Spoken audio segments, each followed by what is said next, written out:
Hello, everyone. The song just puts me in a mood to groove, you know? Welcome, everybody, to Synchronize. I'm James Chen, and once again joined by Mr. OlafRedland, a.k.a. Mike. How you doing? My throat's a little sore, actually, from work yesterday. Oh, yelling about Phantom Omni, right? Yeah, Phantom Breaker Omnia. We've got combos. Obviously, as you can see, we have no Kitty today. She's busy today. That's why you're wearing the Felicia shirt, right? So we have one cat represented? I mean, there's going to be so many cats on the stream, most likely, at some point in time, so... Oh, yeah. I love Poppy Mepic. It's funny. This is an old Felicia shirt. This is a broken tier shirt. And I wore it to lunch with my brother. My brother's like, I like that shirt. And I was like, dude, this is an old shirt. Did I just never wear it in front of him? I mean, I don't think you wear it that often because, like, it's actually in really good shape. Yeah, yeah. I mean, I definitely had, like, one or two broken tier shirts that I wore into the ground. Yeah. I mean, look, as an influencer in personality, no, I have so many game shirts. Like, I go...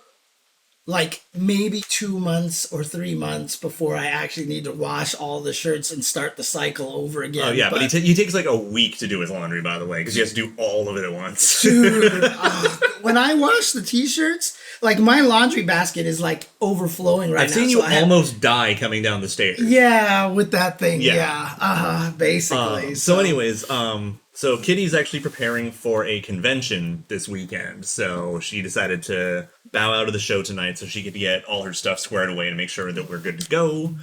Oh yeah, I'm going to show that in a minute. But she says hi and sends her love to everybody. Yours is a little bigger than mine. That's fine. It's okay. It's okay. She a big girl?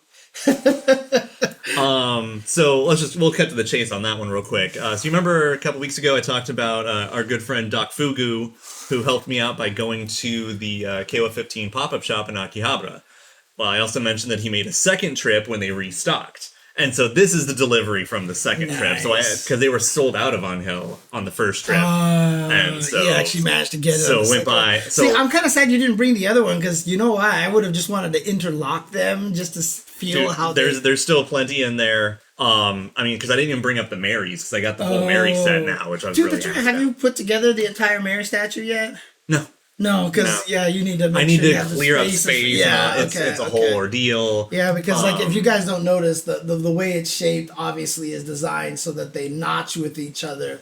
Basically, like you see the little divot right here, and then of course they're hexagonal. So if you have rows of these, you shift them apart. Yeah, and something about my OCD heart, like, oh man, it feels good. It's like peeling off the plastic. I mean, and again, like same controls. With these, like they have those just interlocking in just such a way, so you can make the character select screen with them. And not only do they interlock in a certain way, but like it's like actual like dovetail notches and stuff like that. So you're getting some of your autoplay over there. That's right. But with the pop-up shop here as the topic, just so y'all know, they're now available on the SNK online shop. Oh, so if you want to go hit up Zen Market and go do your shopping, you can actually start pre-ordering them from the SNK online shop. I saw you retweet something about like what? Oh, that's next. Oh, okay, yeah. Oh, that's next. Okay. Okay. But yeah, so right now on the SNK online shop, you can pre-order anything that was at the pop-up shop, provided that they still have it in stock. There's a couple items that they have not reprinted yet for the pre-order. Right. So fair warning on that. The other thing is that SNK Online Shop has a whole thing of like, you know, if you spend X amount, then shipping is cheaper or free or whatever. So I put just an Angel in my shopping cart on Zen Market, and it came out to like 30 fucking bucks because it was like 12 for the item and then 16 shipping. And I was like, what? Okay. Canceled it, and I thought about it. I was like, okay. So I built a whole new order with Kitty where you got like an extra Shermie, an extra Angel and stuff. And got a lot more items, and then the total shipping was $6. So the more you get, the cheaper the shipping was. Like, I think it's once it's over $30, then you're just paying like a flat rate. I wonder if it's just like they have a discount basically for certain things like that. Yeah. So Fonzie, if you want stuff like this, like if you're a big old nerd like I am, Fonzie, first time viewer and a sub. Thank you, buddy. Thank you very much. Sigma nuts, cat butts to you, Fonzie. So if you're a big nerd like me and you want some of this stuff, make sure to order like at least 2 or 3 of them so that you're not just throwing money away. Right. Because if you're paying $16 for the shipping, if you get 2 more of these things, maybe you can get it for itself practically. Yeah. And I think SNK is still doing the thing where if you order like over X amount, which I think is like $50, then you get the free mini blind acrylic that's about the size of these. Oh, okay. Which is how we got like the Rugal from power couple here, Johnny and Angel, dude. There you go. But yeah. So we got the Rugal from our good friend, and I got like the Mary and all that stuff. Yeah, shout outs to Doc Fugu again. Who's like I feel like going above and beyond. So, yeah. So at this point, he's basically just looking at me now, like, all right. So here's the thing. Whenever I get to make it out to the States, you gotta treat me to beer. So I'm like, yes, let's go. Let's go get some beer. Yeah. Oh man! So, like that's his condition, right? Yeah. We'll treat him out to a lot more than beers, dude. Yeah, we'll take him to dinner, and then we'll just get one of those huge beer towers. Like, let's go, sir. Yeah, for sure. Oh man. Okay, and to answer Gabo's question, correct. I still do not have my North America Omega Edition because Koch Media. I didn't realize that what he was asking. Yeah, you're right. Okay. Yeah. Koch Media still has not said a single word about the failings of the American release. Right, they had no public statement. No public statement. All. They haven't responded to my email. Nothing. But they'll still do the like, hey, what's your favorite character? Like, come on. But you said GameStop actually. I'm square with GameStop. Like, I have nothing against them because they're basically just as mad as we are. Right. They really work to help. It's not on GameStop. Yeah. Okay. And the fact is, like, I know it's not just me because I still get at least 1 or 2 DMs a week from like people I know or people I'm acquainted with, mutuals, or people I don't know. Mm-hmm. They're just like, hey man, have you heard anything? Have you heard anything? Because I'm still waiting on my pre-order too. And let's be honest, I don't have the most reach on Twitter. Right, And so if I'm still getting people I don't know hitting me up and like, have you heard anything, man? Because I got fucked too. Right. Like, that means it's probably worse than I think it is. Yeah. That's really bad. Ugh. I mean, the fact that they actually don't have any information on it. Yeah. I mean, look, honestly, at this point in time, like, they haven't charged people, right? So they haven't taken your money. Yeah, okay, so if you pre-ordered it with GameStop, then whatever money you put down, they have. Right. Which, if you want to cancel your pre-order to get your money back, you're golden. It's no problem. Right. But I'm a stubborn jerk. Right, yeah, and so yeah. I am going to leave that money sitting there in line on the off chance anything happens or anything gets fixed, or just so I have, like, a receipt that says no. Yeah. I mean, I just wanted to, shamelessly say that, the Pix and Love one is available now as well. And in fact, they're sending me a copy. So hopefully by next week, I'll be able to show you guys their collector's edition. Yeah. So, which is not the Koch Media published one. Yeah. Which means you'll actually get it. Exactly. So if you want to cancel one and then just go for the other, maybe that's the play at this point. Now, that being said, I did actually finally put down the money and start shipping my Japanese collector's edition. So that's going to be freaking sick. So nice. Hopefully I'll have that for next week. So next week is just going to be unboxing games everywhere. Yeah. Nice.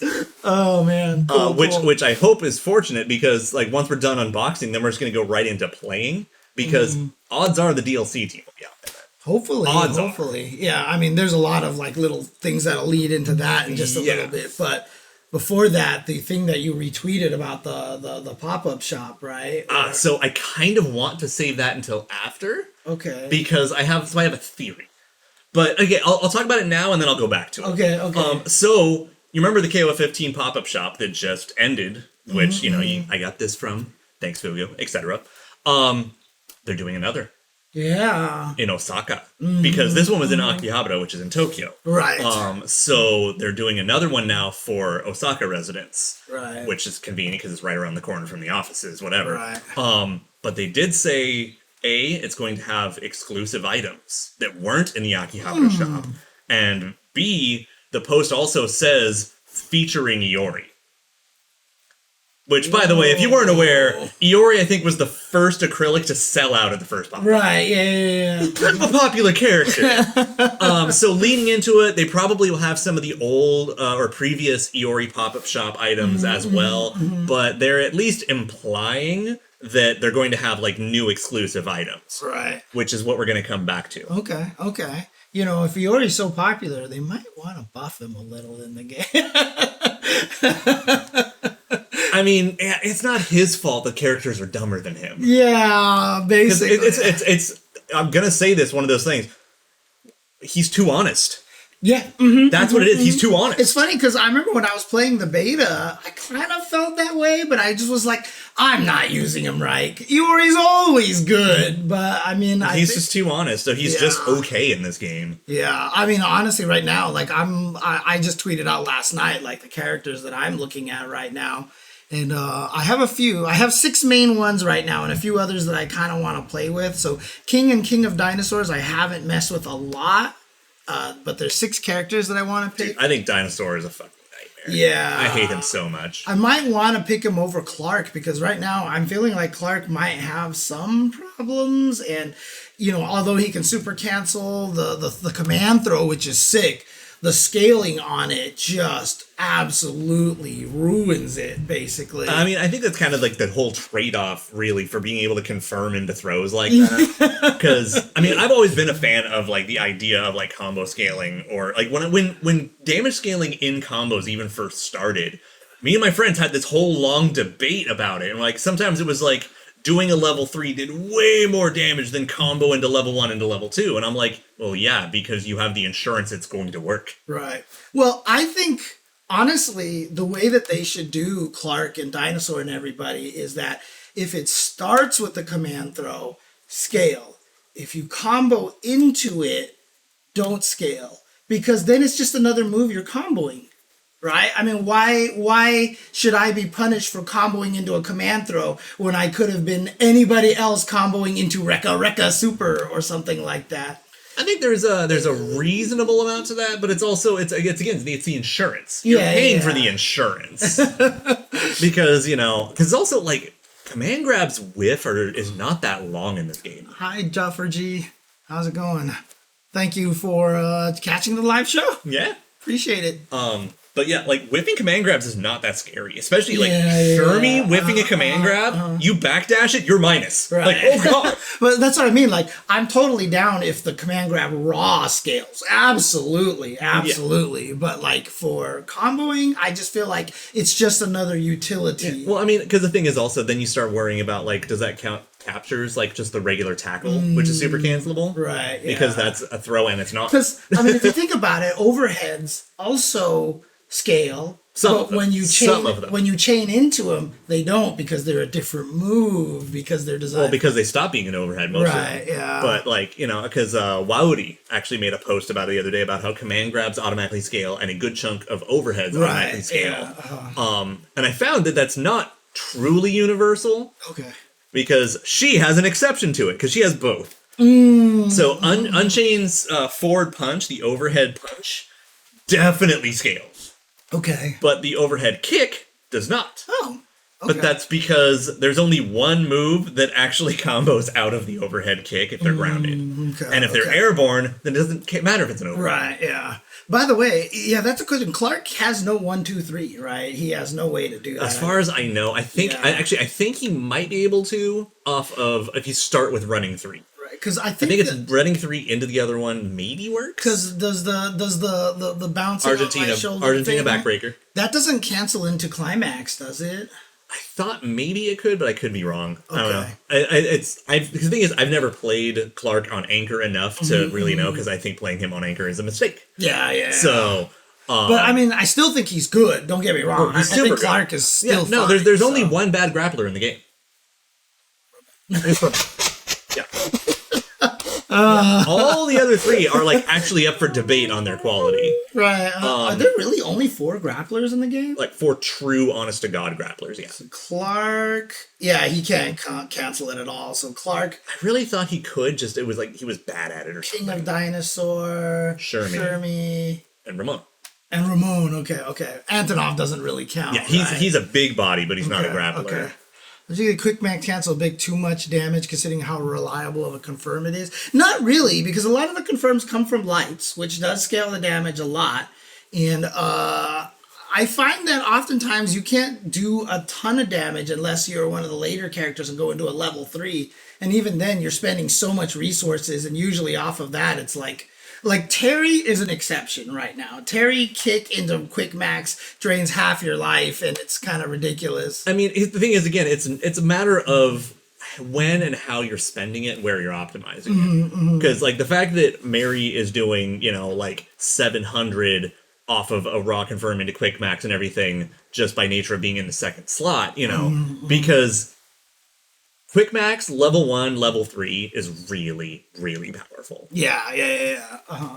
For sure. But again, it's a huge amount of stuff to spend. It's almost. It's only 3 bars. That's the thing. Right. Like that's a lot for 3 bars. And it's almost better to finish people off with. Yeah. Right, a lot of the time. So, but yeah, it is strong. And I've said this before. I really wish that level 3 would cost more meter, because right now if you know it's going to end your quick max, there's no reason to do level 2. You should always do a level 3. Like level 2, there's no reason to use a level 2 in quick max unless you start the combo with it, so you can just go into a climax to blow 4 bars for damage. If you have 4 bars to blow on it, then fuck it. Yeah. Or if you stun someone raw max and then do your 1, 2, 3 kind of thing. But outside of that, level 2s are kind of useless. And honestly, in them. if you actually stun someone, that character's already dead. Like the character's already dead. Yeah, so I don't know if they should make it so it's half a bar for level 2 or a bar and a half for level 5 or level 3. What do you think? I don't know, because I think they both have like their pros and cons. I think the bar and a half idea is overkill. Right. Yeah. Just because it makes it like literally impossible for some situations to do it. But on the other hand, I like it because it gives you just enough to do like 1 EX in your confirm or something like that. Yeah. That would really nerf a lot of characters. Yeah, I think half a bar for level 2 would actually be kind of fair. I think that's fine. Yeah, it's like an EX level 1 rather than So in any case, Clark, dude, I've been watching that 9v9, the Japan versus Korea 9v9. We wanted to talk about that last week, and we just completely forgot to bring it up. But the archive is on Score's channel on YouTube. That's where I'm watching it right now. Speaking of Score, like I already said, I kind of wanted to use Andy. And then there was a tier list that put out Andy was like top 5 or top 7 or something like that. That might be a little bit of a stretch, but no, he's good. And then I started watching the Kara elbow. And then I started watching Scores Andy. Yo, his Andy looks like a pro. And I like as soon as I saw him, I was like, his jump city has got to be one of the best. It's like this thing has to be broken. And then I just saw Score just like jumping around CD all day. So he's kind of a character I want to go with. And not only that, but he's got a lot of interesting combo routes, depending on if you're in the mid screen or if you're in the corner or if you're in here and here. And I really like that about him. I really like that about having to think about like, am I close enough to the corner to do this and da-da-da-da-da. And yeah, he's got a lot of like little tricky things. I never thought I would be interested in Andy because I couldn't give a crap about the character as much, but I think the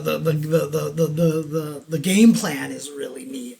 He's one of the characters I've always felt bad about though, like because he's one of the other like poster children for look at all these cool moves, and then 12 and 13 roll around and boil him back down to Fatal Fury 1. And then he never got any of his cool moves back. Right, yeah. Like, he doesn't have his weird dive punch, really, and he doesn't have the O2 backflip kick anymore. Because, like, that was the only game it was in. See, I'm also worried, too, because, like, right now, if I did Clark and I did Kyo, so I want to play Kyo as well. Kyo is just fun because he's just got more power to you. He's got a lot of ridiculous combos and stuff. But Kyo feels really good in position 2. And then if I pick Isla, she's not really a great anchor. Yeah, she is. She's fine. Oh, is she? Because she has really dumb, just like throw it out. Oh, it worked. I can burn as much meter as I want. Yeah. So basically, like I know if I do fierce into kick, I can spend actually not without a climax. I can spend 5 bars and get like 720 damage. You know, just straight up like that. When Laban and I were running sets on launch, he was running Isla Anchor because it was literally like I'm just gonna press C and then occasionally throw out the kick. Oh, it hit. Time to die. Yeah, okay. Yeah. So then maybe I'll put her there. But those 4 characters I'm looking into, Leona, I want to play. I just have no idea how to play her. Yeah, I'm still really torn on exactly what her game plan is. I'm trying to remember who the last character I was looking at of the 6 that I was looking at here. I'm gonna look at this character select screen here. Well, I mean, besides Leona, like, in terms of, like, her execution and some of her, like, cool stuff and what she's allowed to do, it's more just what her game plan is because, like, her zoning isn't that natively strong. Her mobility isn't crazy. And it's, like, she's really hard to feel what her actual plan is. Right. I feel like she's, like, hit and run. I just go in and out like that. But that's the thing. I don't think Leona is rushdown in this game. Not anymore. Yeah. I mean, she's only as rushdown as, like, an average KOF character. Previously, she was totally rushdown. Right. But not anymore. She definitely feels more pixie-ish. The last character I was thinking about using Chizu's rad. Is Robert, actually. I thought you were pointing at Chizu No, right there. no. Oh, yeah, no, Robert's just a good answer. Because Robert is the broken character. Like, he's really good. Yeah, he's the dumb Shoto. He's the Shoto on, like, he's almost like MVC Shoto level. He's got some Mugen-ass Shoto. Yeah, he's good. And so, like, I almost want to use him just because I want to have someone good on my team to carry me, basically. That's fair. Robert is just so good. Yeah, we'll get into rocks. Oh, yeah, no, we've got a lot to talk about with the DLC stuff. Yeah. Oh, my God. They have my fucking veins. Yeah. By the way, when you get a chance, open the email, because I wanted to talk about that, too. Sure, okay. So you want to do that first, then? Yeah, like, because it's still in the product line, and it's one we can clear past. Okay. Yeah, no, Robert's a freaking monster. He's probably the outright best vanilla Shoto in the game. Like, Fireball, DP, Hurricane Kick. Because remember, Terry is in a Shoto question mark. Yeah, tier. Kyo is not a Shoto at all anymore. Not really, yeah. So, yeah, because he's a Fireball. Yeah, I mean, I'll give him the Shoto question mark again. Yeah. Oh, I mean, we don't need any of that. We just need the one picture, basically, and then the text to read. Is it available here? Nope, it is not on the site yet. So that's the one. This is just open that image in a new tab, and then if you can just blow up the Oh, there. Perfect. Okay. And then if you can blow up the text so that we can read it, because I can read it. Yeah, you can take it from there. Okay, yeah, that works. Okay. But yeah, so yeah, we'll talk characters in this game. Yeah. So those are the characters you're looking at. Yeah, King is also, like I said, she seems like a fun zoner. I'm really mixed on her. Like, I feel like she should be dumber. I actually think she needs a buff or two. Oh, really? I really do. Okay. I think one of her big problems is how bad her far D is against, like, standing or crouching opponents. Okay. And I think that really inhibits a lot of what she normally wants to do. I'm just more interested because when you do her overhead, you can whiff cancel it. You can cancel it before it hits with the fireball. But if you do the Kara on the crouch light punch, you cancel it on hit. Yep. And so I just think mixing between the two would be kind of fun and like trying to be tricky with that and stuff. Yeah. No, I think King's super cool. She was definitely on my radar, but I really she was one of the first on the chopping block when I started trimming the fat of who I'm going to play. Yeah. And then I make the terrible decision to say, fine, I'm going to be a stubborn dick. I'm just going to keep playing on hill. So whatever. Oh man. Okay. Do you want to? Yeah. Let's talk a bit about that. Look at this. Look at this thing. We had a couple people actually tag us in this, and I thank you for that. But one of my buddies beat you to it. So our good friend Senior Fro. Oh shoot! Shout out to TX Charlie. Thank you for the subs. Appreciate it. Appreciate it. Our good buddy Senior Fro shot me a text this morning. He's like, "This is a thing I got," because he's subscribed to their newsletter, and it's the only way they put it out originally. And he's like, "Oh my god, you need to see this." Sigma Nuts Cat Butts to TX Charlie. By the way. Yeah, I really should pick up the Neo Geo one, but this one is explicitly just KOF. And if you want to read that email blurb, because, oh my god, I'm so excited for this book. And they are as well. We are beyond excited to announce our next book, which marks another collaboration with the arcade icons that are SNK. The King of Fighters, the Ultimate History, has been over 12 months in the making and is our biggest, most ambitious volume yet. Plotting the history, design, and influence of what is often considered the most important fighting game series ever made, the 544-page volume. 544-page this volume. This is a freaking, like, college textbook. This thing is gigantic. This is like the Far Side collection, dude. The complete omnibus. Yeah. Is packed with beautiful artwork and illustration from SNK's incredible archive. We were also able to track down many of the original KOF development team, as evident in the numerous interviews that make up part of this lavishly produced title.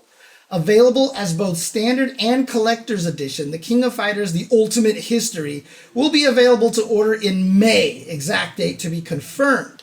Finally, the time has come to tell the story of a series whose origins have been shrouded in mystery for too long. You can expect lots more information in our April newsletter. Yeah, so April, they're going to update what exactly is going into it and probably how much it's going to cost. And in May, the pre-orders go up.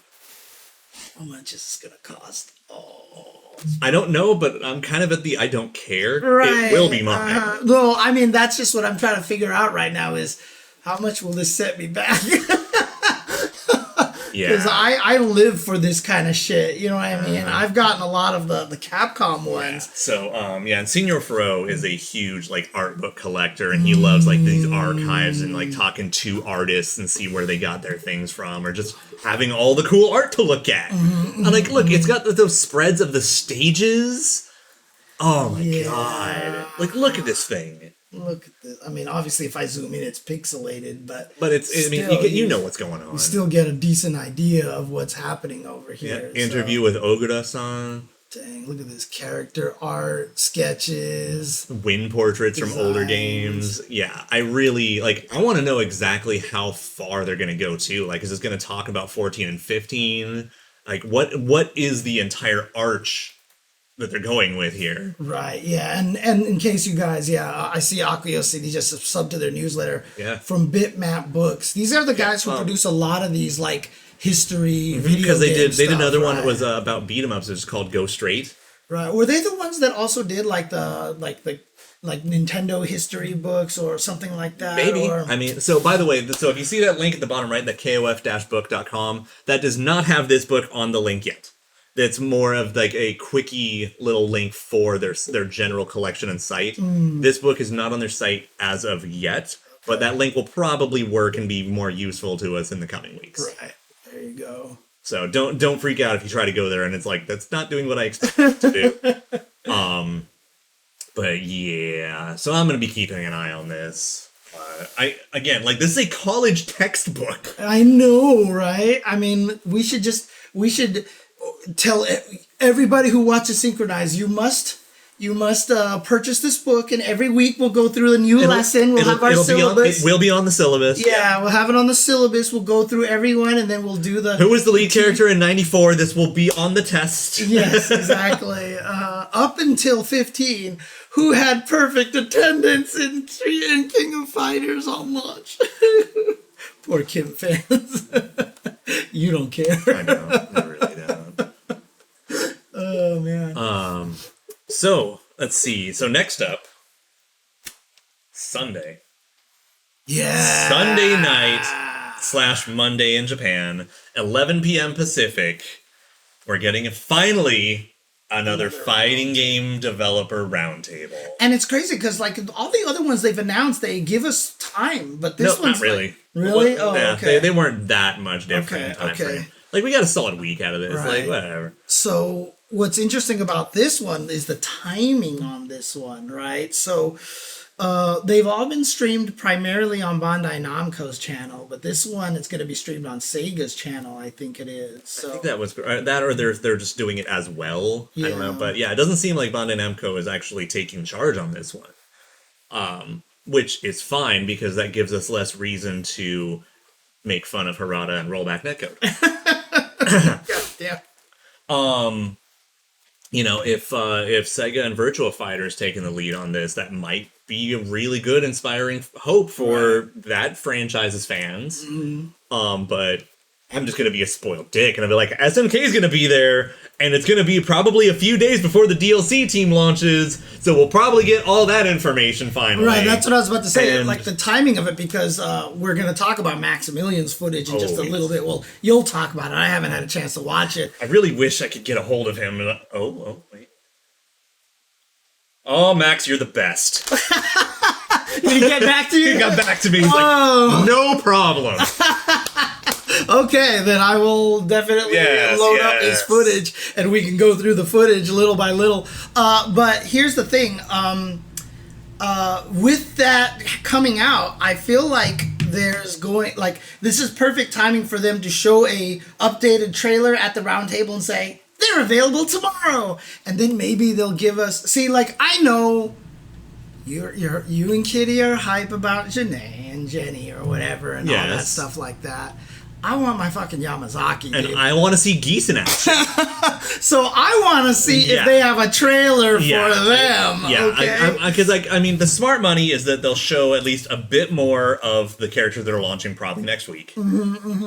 But God willing, we'll get our first look at gameplay of the Team Southtown. Dude, Yamazaki. Oh God, I want Yamazaki so badly. Yamazaki and the goose. See, like, because the problem is for me too is like I love Billy as like a character in the background. If I never see him in a game again, I don't care.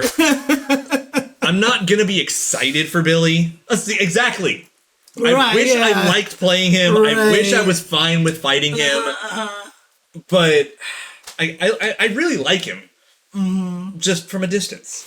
Yeah, I really want Yamazaki. I just want to stab people and cackle and stuff. Yeah. So I hope they continue with kind of that whole greatest hits kind of thing that you've been done. Like obviously they haven't brought back a lot of the things that old characters can do, but I hope he has like all sorts of shit. You could give him back the gut stab. Yeah. I mean, as long as he stomps on people, I'm okay. Yeah. So I also do want him to return the tuna from 14 though. I want the tuna.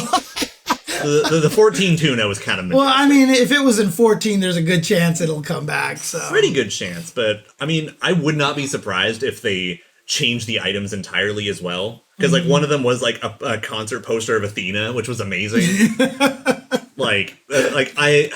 They had so much fun with him in 14. I just wish he was a little stronger. Right, yeah. But he was another character that I felt like they were scared to let him be too good because he had so many things that were just shy of greatness.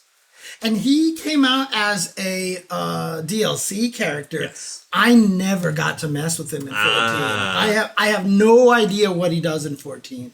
I've never had a chance to play him because like I said, I didn't touch any of the DLC in that game. Yeah. Okay, so real talk. Yes, he had a TOD, but honestly, I would rather fight TOD Yamazaki than point Benimaru.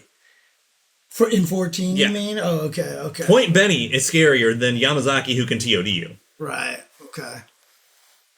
Oh, man. But yeah, I'm excited. And of course, you know, we talked about Maximilian's footage, and apparently he got back to you, and we can actually... we're cool to actually check out the footage and talk about it a bit. So thank you so much, Max. You the man. Yeah.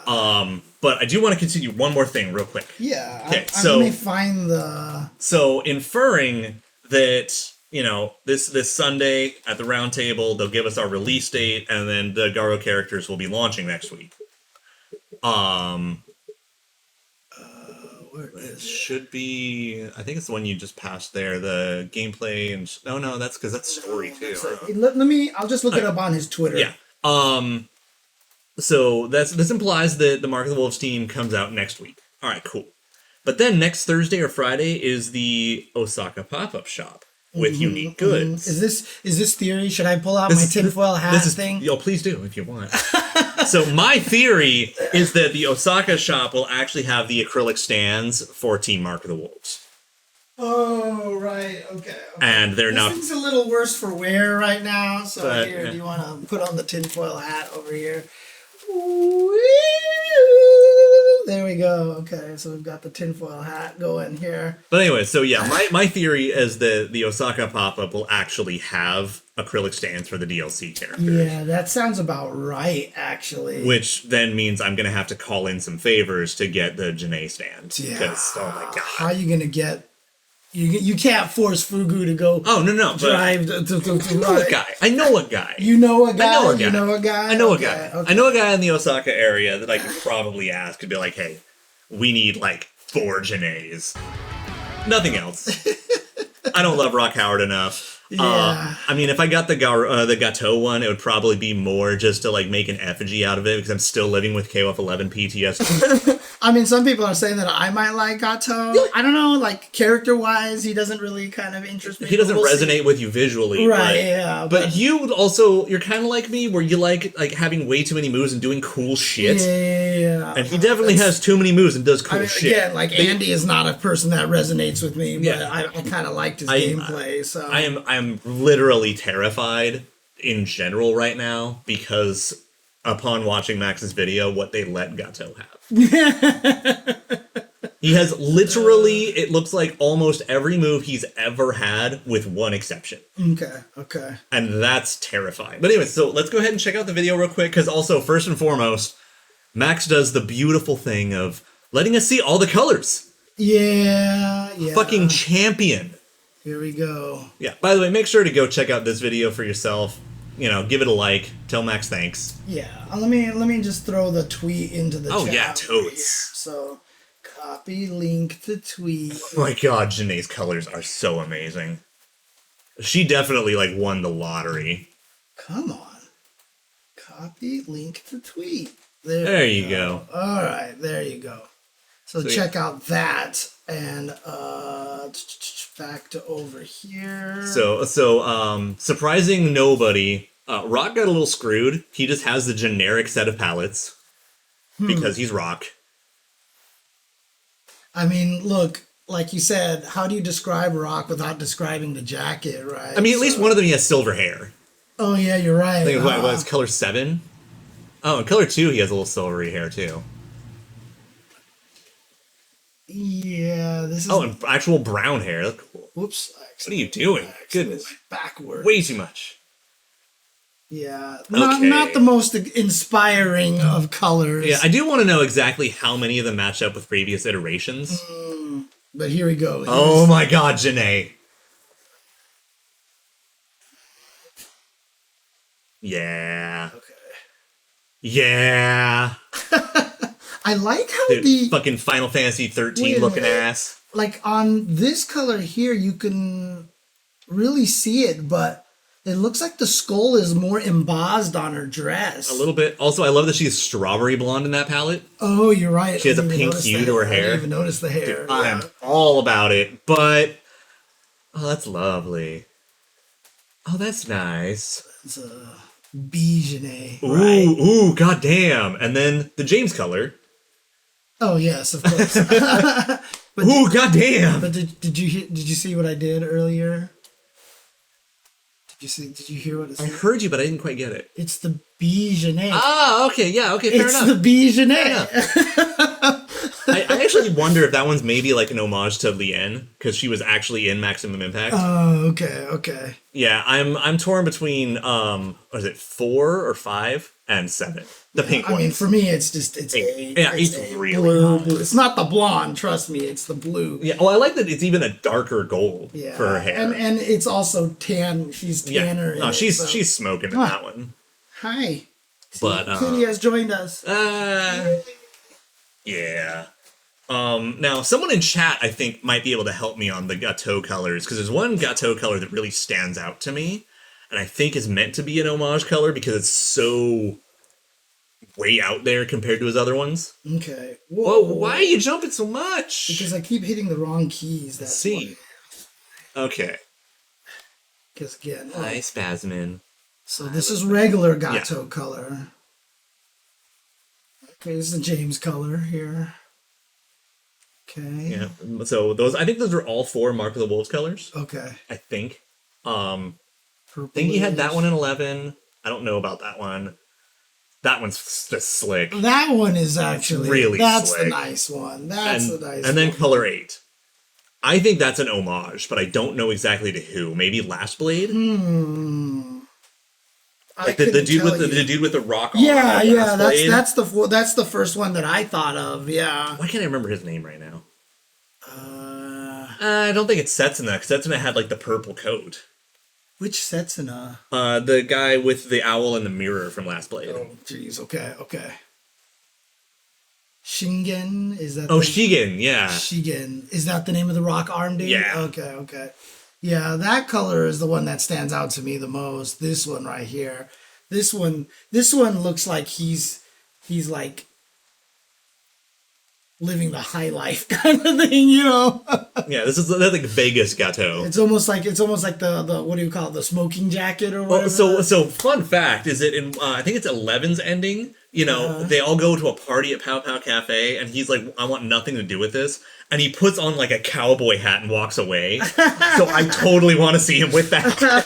And now with this coat.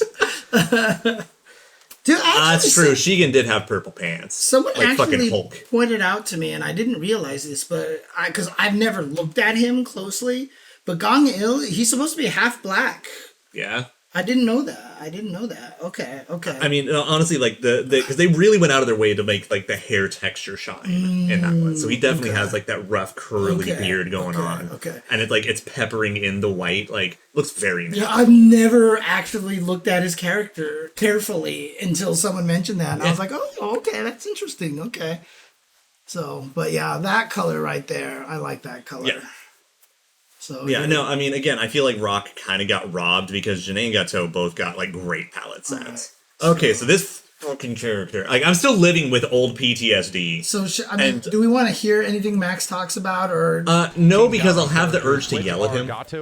Oh, he's like, I'm under the impression he was pretty good in the last game he was in, Mark of the Wolves. I was like, dude, he's the best character in the game at 11. Come on, come on, bro, come on. Jesus Christ, did he just do a full? Well, it was a raw max right, combo, so you know, whatever. But yeah, like all the PTSD is coming through. Boom. Into this, into the level 3, of course. The only move he lost. This is old level 3. Oh, really? And they just replaced it with a new one. Then. Yes. Partly because the old level 3 is a Rekka, and so by having the universal inputs for climaxes kind of defeats that one. Yeah, gotcha. Look at that. Look at his light combo there. That light confirm. Like, just giving no fucks, and I'm sure that's a standing low. Spending an EX bar here. To get more launchers into another launcher, into a super. Because that's up kicks breaking.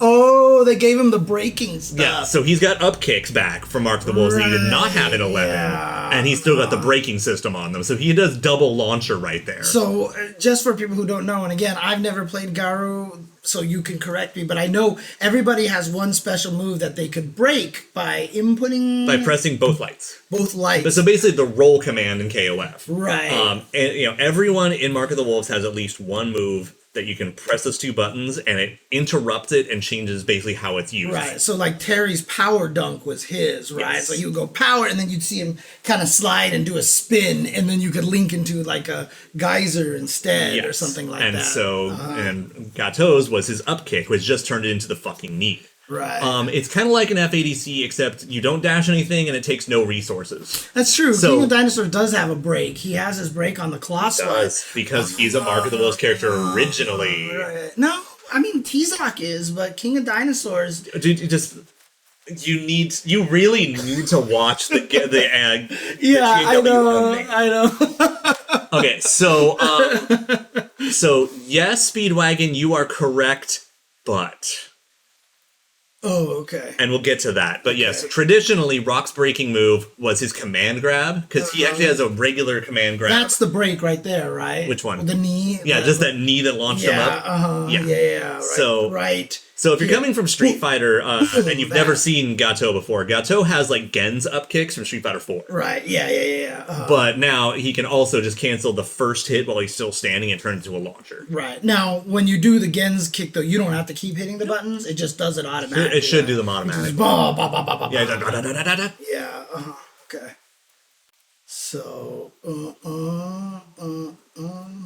there's that launch. And that this guy just do all the thing. And yeah, so this is just a quick max 3-bar combo. Right.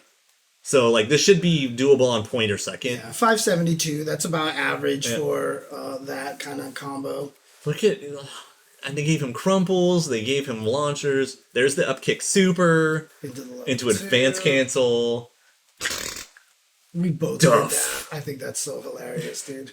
We just both really. Counter hit jump CD, launcher, juggle for days because he's Gato. I feel like counter hit jump CD combos are kind of like, these don't really land that often. Nah, I mean, you should know them. And some characters actually get better combos out of it than usual. Yeah, for sure. I mean, he's Gato. Because look at this. They let him have it back. What is Why? That? What is that? That's his 11 air dash. How do you do this? So, you know the moves where he's doing like ground pound and then he demon flips? Oh. So, in one iteration of his ground pound demon flip, he gets an air dash as a follow-up. So his demon flip always starts from a ground pound, basically? Yep, and in KOF 11, they gave him a whole second set of them. So it's down to back, punches is one style. This is the thing that made him super cheap, right? It's on the list. One of the... One up. That's now, what I just admittedly, this is significantly slower than 11's. Right. I also remember now because he has similar looking moves to Yun and the up kicks and all that stuff because he's Bachi Tren as well. Yeah, the Akira Yun style, both Akiras. Yeah. Street Fighter Akira and Virtua Fighter Akira. Now this is significantly slower than it was in 11, so it's not going to be the life ruiner as well, but. It's still scary. It looks like the Wuxia films here. Like I expect to hear the sound effect from this, like the way it. Like And so the way he works is that you do down to back a button, and he starts a demon flip. Oh, he has an armor version too. Yeah, air parry like Gouken. Oh yeah. It's like Gouken in full. So anyways, so down to back a button. If you do punches, then while he's in the air, he has a set of 4 different follow-ups based on which button you do after that. Yeah, it's very demon flippy then, basically. But then, if you do down-to-back kick, you have a different set of 4. Right, and also, this one food is, screw this ad, dude. This is all bullshit anyway. So no, the new characters are not out. Yeah. Max was fortunate enough to get early access. Right, and so Max is... I joke I'm influencer. Max is the real influencer. Jasmine! Just trying to cause problems. Jasmine! Put Johnny away. But anyway, so on each of those demon flips, the 2 buttons traditionally determined how high he jumps on the demon flip. So you could do like the air dash really low to the ground, or you could do the other one and do the air dash way over like super fire. And here's Jenet. Jenny. So have people been calling her Jenet or Jenny? Like, what does Max call her? He says Jenny because he basically had to hear it the whole time, so I'm pretty sure he was told to say Jenny. Right, that's what I was saying. But I don't know. I don't know what his actual thing is there. Okay, so here we go. Combo, counter hit. She had an air kick. Okay, she got also kind of everything she's ever had. Okay, I'm so stoked. Cancel into what is that? We don't know when it drops, but probably like next Tuesday. Yeah, we're guessing it'll happen after the round table, so maybe. But what is this move here? So in the past, it's just been down kick in the air. Yeah, she's like going Mien style right now, dude. Like she's doing this kick, and then she's canceling into up kicks or something. Nope. It's a whole Rekka basically. It's just down, kick. Oh, interesting. And depending on which kick you press, depends on her swoop angle. Oh, so that's her dive kick basically. And then cancel into the super. Oh, she can and then advance cancel on there. landing. Yep. Holy crap. And smooch. Interesting. Okay. And so nice walk animation. And so that is a command normal in 11. I like the fact that she takes her time putting her arms up. It's a nice touch that, you know, it's a slow transition into walk animation. So yeah, previously that was command normal 3D. That looked like almost like a Chris combo, right? A little bit. Yeah. That Chris goes up in the air and then comes back down with the dive kick. Yeah, and then that's cancelable into the dive kick.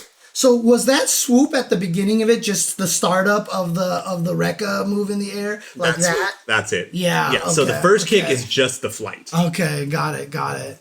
Traditionally. And then do the same combo into. Oh, he didn't advance cancel. Yeah, no. He's just kind of showing like what her different launcher combo tools are. Look at her. That is so huge for her. Look at that crouching animation. You only got to see part of it.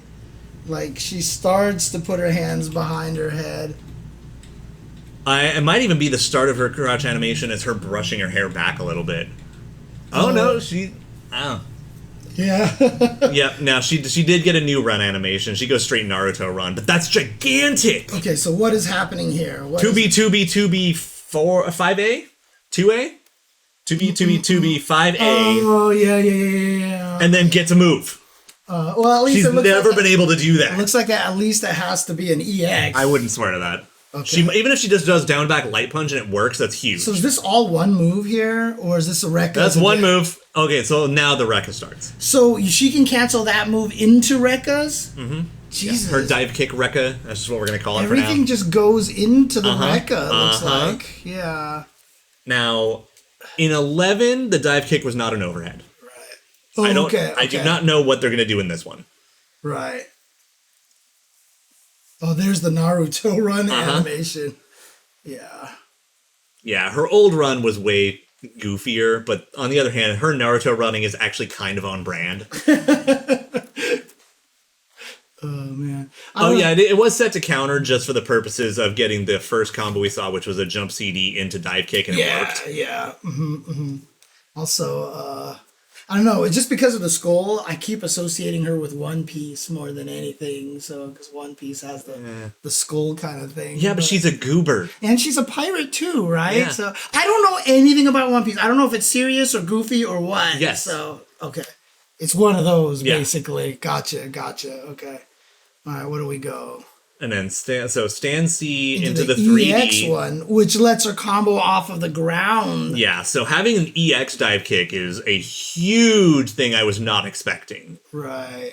Which forces her to land sooner. It's ridiculous. And then she can do level 1 into level 2. Jesus Christ, she does a lot of damage. But she has to get the clean hit. Right. And also the stand C was a counter hit. Oh, was it? Yeah. Oh, okay. Yeah, I see. Okay.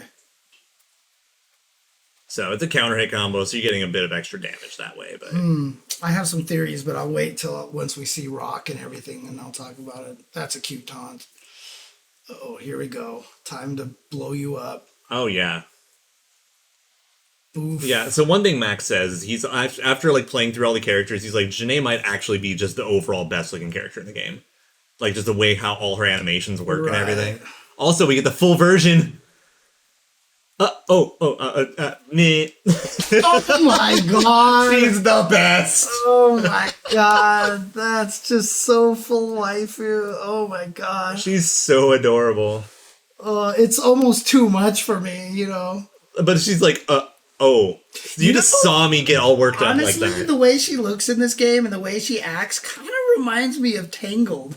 Rapunzel? Fair. Actually, totally fair. Yeah, I just looked at this picture and I'm like, Rapunzel?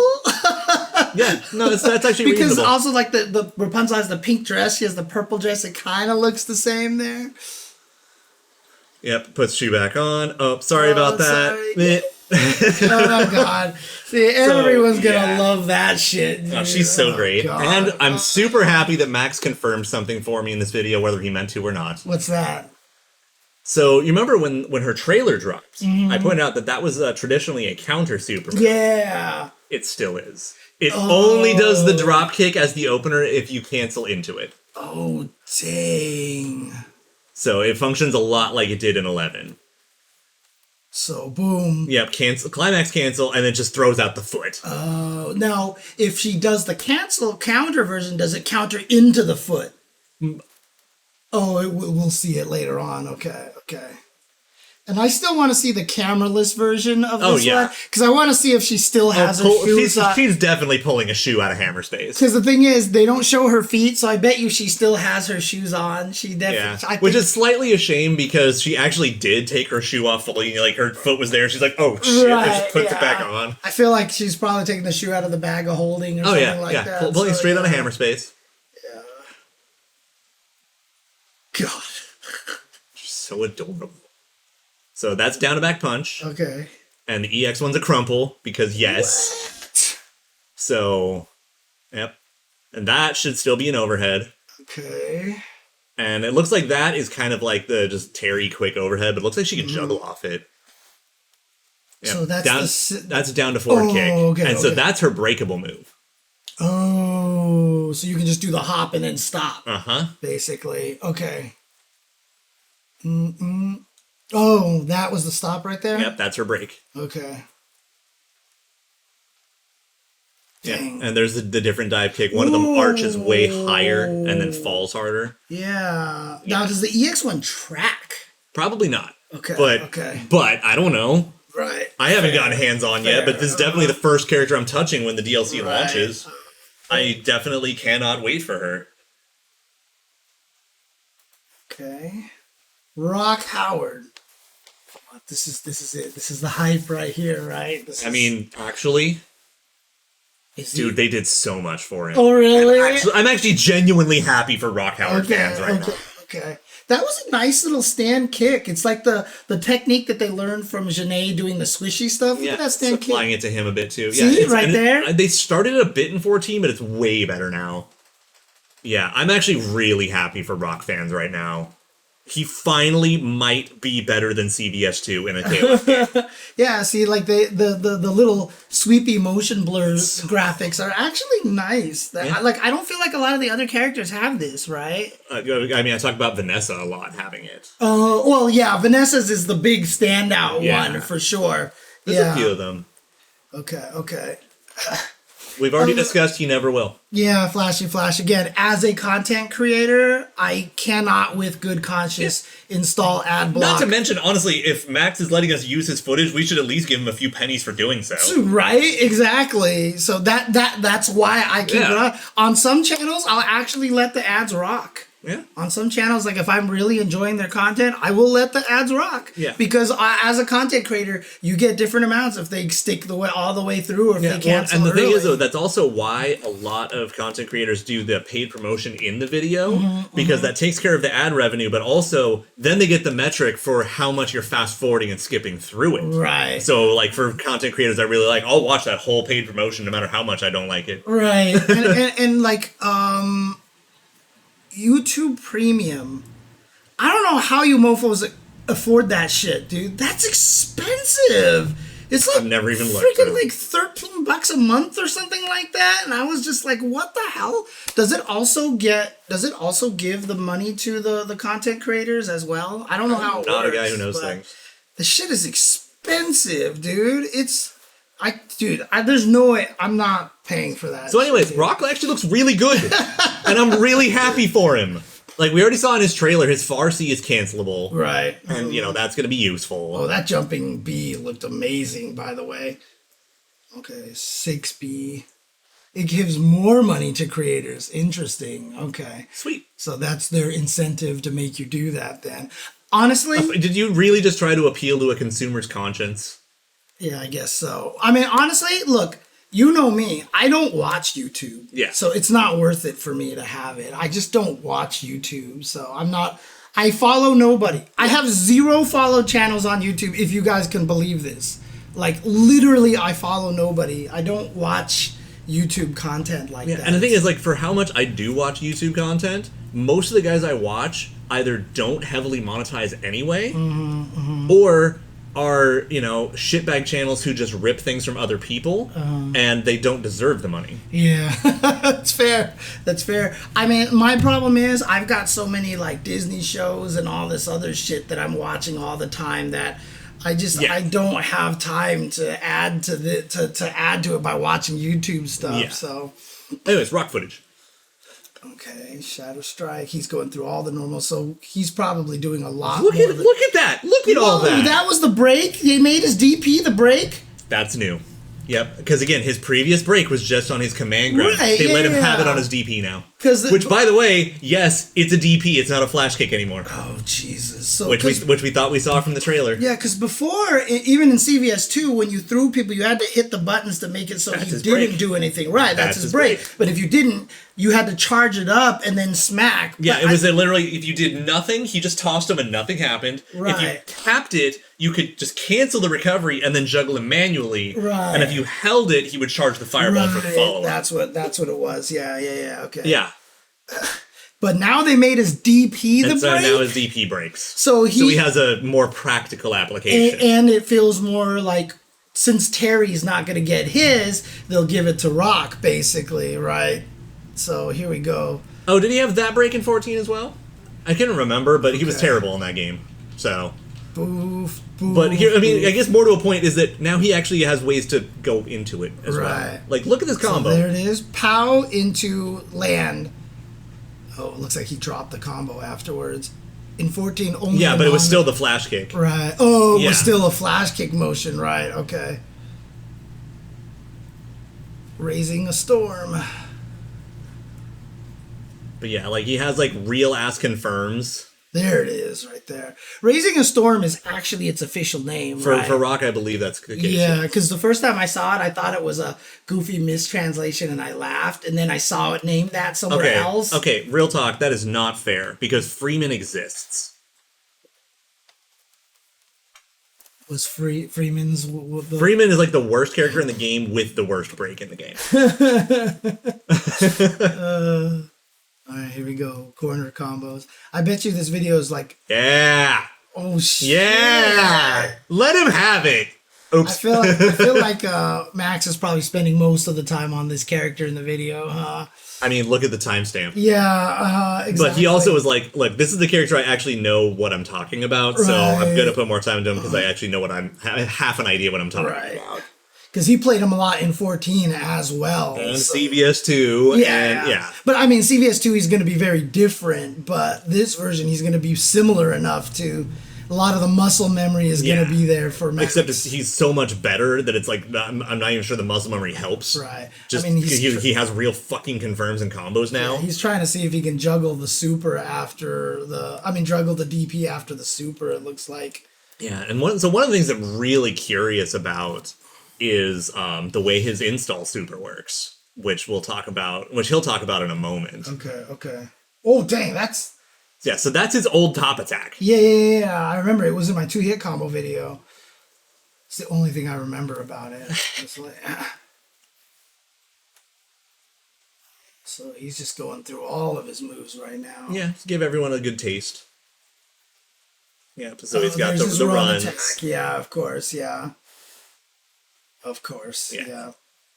And the swishy on it as well. It's pretty sick. Yeah, I like Freeman, but he sucks. Did you actually see that? That was actually kind of neat. Look at that. It's cool looking. It's really good, actually. When he did the leap here, I think it might have been it's his hair. I thought he blew up Jenet's hair like on the physics or something. That would be kind of cool. But that's actually just Rock's hair. Never mind. Okay. Because you saw, like, when you push her hair loses all sense of gravity, basically. Yeah.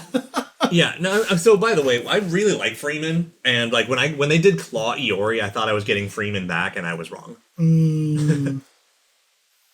Oh, you can charge Raising a Storm. Yep, always could. And it could hit multiple times that way. So, oof. Yeah, but having an EX top attack is kind of sick. Bam. Big shiny metal. Didn't that used to end with Buster Wolf? No. I did not? Okay.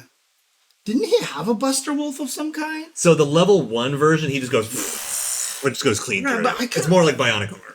I still remember that he had something that he would do, like the Buster Wolf with the explosion. Yeah, he's level 3. Oh, that's his level 3. This thing here. Yeah. So this is the normal level 3. Okay. Yeah. Okay. Yep. Okay. Maybe that's what I was thinking of. I'm not sure. But oh yeah, and so it's command grab. Oh, of course. It's back. The Can he still break it? Yep, he just did. Okay. Yep, So budget he's got Rashomon. 2 breaks then. Okay. Oh, he wants to counter now. Yeah. Yep. There's the counter. And he's got a low counter. Yep. Did he always land in that little split? Yep. Yeah, because he's just doing a crack shot. Yeah, I never saw that before. Did he do that on the first? No, see, the other one he does not. It's only on the low counter. Because look, I mean, he even animates significantly lower. I think it actually looks really nice. Yeah, that's why it stood out to me, because I think it looks really cool. I don't think he did that in CVS 2. I think they were universal on the animation. I think it was the same in animation CVS2, both times. Yeah, exactly. Double Repuka. That's why I just kind of put it out. Oh, dang, he gets a freaking launcher. Yeah, so he had that in 14. Okay. Exactly the same, but it's pretty slick. Yep, screwing around with Jump CD, which does look significantly better. Like, that looks like it's actually going to be an irritating Jump CD. So good for him. It looks like it has range. It doesn't have the depth. It has the horizontal range. Yeah. It looks like. And it because of its slow startup, it feels like it's going to be like one of those, it just works once it's out there. Yeah. Raising a storm.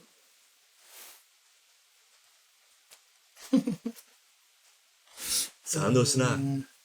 But again, this kind of goes with what I was saying in that one episode. It's like if SNK is going to give people copies of the game to mess with and stuff like that, it's going to be max, right? Oh, yeah. Yeah. Here we go. Yep. So there's regular into the level 2 into, oh boy.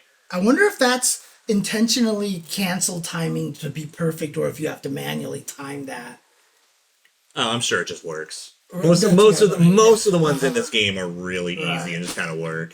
This almost looks like Rock is just kind of being like, you, and she's just like, stop it.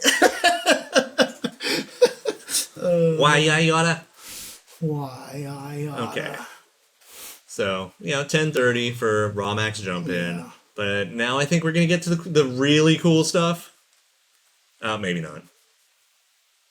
You know, I never played with Shatter Strike in the middle of these combos. I should see what that gives me. Damage scaling mostly. Oh. There are a couple of characters where comboing into Shatter Strike is a good idea, but most of the time it's damage scaling. Oof. Yeah, Max is having fun now, but look at how much damage that did. 477 for a lot of bar used. Definitely just fun stuff. Oh. Okay, now we're getting into it. Okay, so you said other level 3. Yeah. Thanks, ads. Oh man, the perfect ad. Earwax. Jesus Christ. Okay. Here we go. All right. Content warning. Okay, so this is still level 3. But now. What the hell? Look at his hands. Okay, his hands are glowing and, okay. So that level 3 did less damage. It went from 450 to 400. Okay. But now he has an install buff. What does the install do? Oh, yeah, okay. I think it might raise his base damage, but also gives him a bunch of extra hits on his special moves. Yeah, because like you see 1-2 right there. That only hit once before. And then this only hit once before. Now it hits 2. I wonder how that changes the frame data. Because now he's hitting again lower to the ground. It'll change the frame data if it has the same recovery, right? Exactly. See, that's the thing is we don't know, Smiles. It might actually be really useful if it does make the frame data better. I mean, the big problem is that you're burning a level 3 to get an install. Yeah. So it's questionable of how good it's going to be. Plus, we don't know if he keeps it between matches. Yeah. If he keeps it, it's good. If he if he keeps it, it's great. Yeah. The downside to that too is also like you got to be concerned of what slot you run him in if that's a possibility. Yeah. Does it run out eventually? Do we know? I don't remember, and we'd have to check the audio because I think he actually says something about it. Okay. But the supers look the same though. Maybe a little bit more damage. Like maybe that does a little more damage too. Oh, it's still wall bounces. That's nice. EX one wall bounces. Jeez. Okay. Oh, dude, he's so edgelord.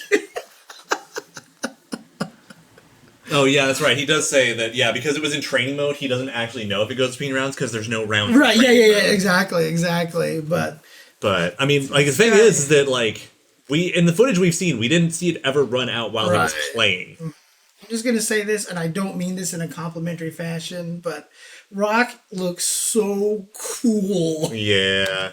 He's always been so cool. Oh, man. I had, like, a metaphor for, like, edgy, cool characters earlier, like, last night or something, and now I can't remember what it is. God. Where it's just, like, I don't like the average cool characters. You know, what I consider cool personally is dramatically different from a lot of other people's cool characters. Right. Hey, Golden Sumo, if you can convince about another 700,000. Yeah, like maybe 9,900 people to watch our streams, I think we'll be able to do that. Maybe. So that'll work right there. And yeah, K-Dash is the edge god. Like, Rock's the lord, but yeah. K-Dash is like Edge Elder God. Okay, back to Gato a little bit here, huh? What's he doing here? Because he's just like, this is cool. Okay.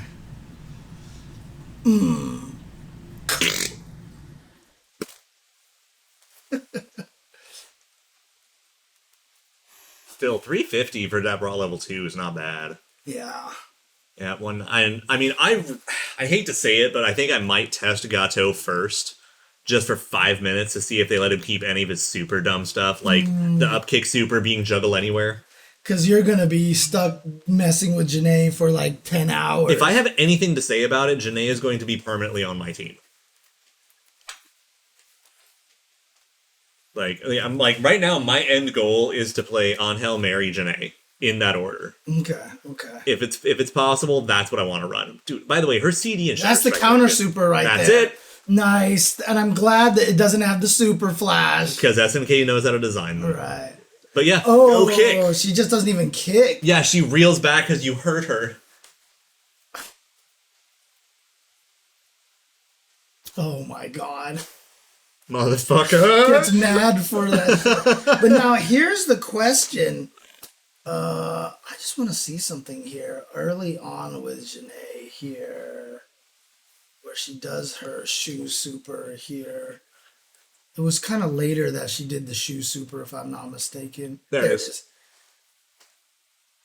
Yeah, so climax cancel, she's just mad at you and boot. Okay, so the boot is a hit, but it did almost no damage. Yo, 5? 5 damage. Now, obviously, they're scaling. Yeah. Well, now, so that being said, too, is now that we know that her climax cancel turns it into a hit, I really want to know if it does the same thing 11 does, where it even counts super cancels. So if you do, like, her down-to-back punch swipe, and then you go into the climax, will it do the boot, or will it do the counter if someone tries to, like, guard cancel? On whiff, you mean? Or on hit. On hit. Okay, on hit, I mean... I don't know. I gotta imagine it would, so yeah. The thing is, in 11, it didn't even throw out the kick. It was a capture. It was like a command grab super. What's the sound effect of her getting angry? Let me know below what you feel about the game so far and what you've been playing and what system you've been playing it on. Another big shout out to SNK. Oh, it's just like the Sonic the Hedgehog's fucking face. Dude, I love that freeze frame, dude. This is like the best. She has more expression than like 3 characters combined. Right, but see, this is what I mean. Like nuts. Rapunzel hit you with a pan, and now she's hitting you with the chip. Yeah. There's something very Rapunzel about her, you know. It's a good problem to have.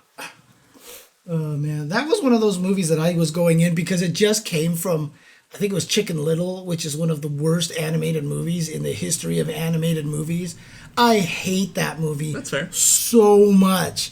And then they made Tangled, and I was like, this movie's gonna be bad. And then I watched it, I was like, that was good. And then, yeah. I actually really liked Tangled a lot. I thought, no, yeah, same. I did. I really liked Tangled. So, yeah, and I was not prepared. yeah, I thought it wasn't gonna be very good. Kaboom. I'm not as big into Frozen as other people are. I thought Frozen was okay. I thought Frozen was really good. And my stance basically is that Frozen is the best musical in like decades. Oh yeah, dude, it's so funny, Converse. I was just talking about this with my brother and our friend. How Mars Needs Moms is like one of the worst movies ever. I didn't even see it, so I believe you. I can't believe that we've had two references today in completely different contexts about how Mars Needs Moms sucks. Oh, that's hilarious. So the thing is that Jenet isn't much about punching. She is going to do like some slaps, but then she extends her whole ass arm out there. Right. Vanessa needs to kind of have big hands because she's going to be punching. Right, yeah. And yes, definitely subscribe to Max. I mean, yes. I have probably. There's a good chance you probably already have. Yeah, I was about to say, I bet you 90% of the people in this chat probably already subscribed to Max. Yeah. Shout outs to him. Yeah, definitely, give him the subscription, give him a thumbs up on this video. Yeah, and thank him for allowing us to watch this footage here. Yeah, like literally, if you want, just comment and be like, thanks from SNKronize side. Yeah. Go to the video and actually just say SNKronize sent us so he knows that we were there. So I'll put the link in the chat again. This is the Twitter link to the video over here. Please jump on in and just be like, hey, SNKronize sent us or something like, or SNKronize says hi. James Mike and James say thanks. Yeah, Mike and James say thanks if you can. So please, yeah. Kilroy was here is also a good one. I would accept that. Kilroy, who's Kilroy? Go back to the 70s, James. Who's Kilroy? I'll tell you when you're older. Oh man, okay. Do you not even remember seeing Kilroy was here in like Looney Tunes cartoons? Or did you listen to Styx? Anything? I never listened to Styx. No, I never listened to Styx. Okay. Oh, it's not from the 80s. It's just that Mr. Roboto referenced it. Okay. As well. Goddamn right, Styx kicks ass. Yeah. I wasn't back then I wasn't into like more hardcore rock before and stuff. And Styx is heavy metal, isn't it? Or no? Not even close. What am I thinking of then? They're like barely progressive rock. Well, there you go. I don't know anything about Styx. There you go. Oh. No, Speedway. If you do that, I will ban you from the chat, dude. I will ban you faster than. I've at least scared him away from 11 Gato without ever actually showing him the hard fruit. You just have to remember that basically he has the best mobility in the game, he has the best damage in the game, and he has the best frame data in the game. Free. Right. Like, you know what it is? It's not even like fair. So this is what's happening right now. Styx is a band that ends with an X. And my brain, the way it processes words, is probably thinking of like Anthrax or something like that. Yeah, very different band. Yeah. I think I just realized why I thought that's what it was. Okay, sorry. Never mind. So we were going to do the Garou story tonight, but without Kitty here, I kind of felt bad about leaving her out of it. I wanted to have her do with the Jenet voice, the Jenny voice, right? Which sucks because then I'd be stuck doing rock, but then I'd just be a frumpy little bastard. It's fine. Well, I'll do rock if you want me to. I'll be Gato. That's even better. What's wrong with Gato? Because he's a surly asshole. So is that why I should be him?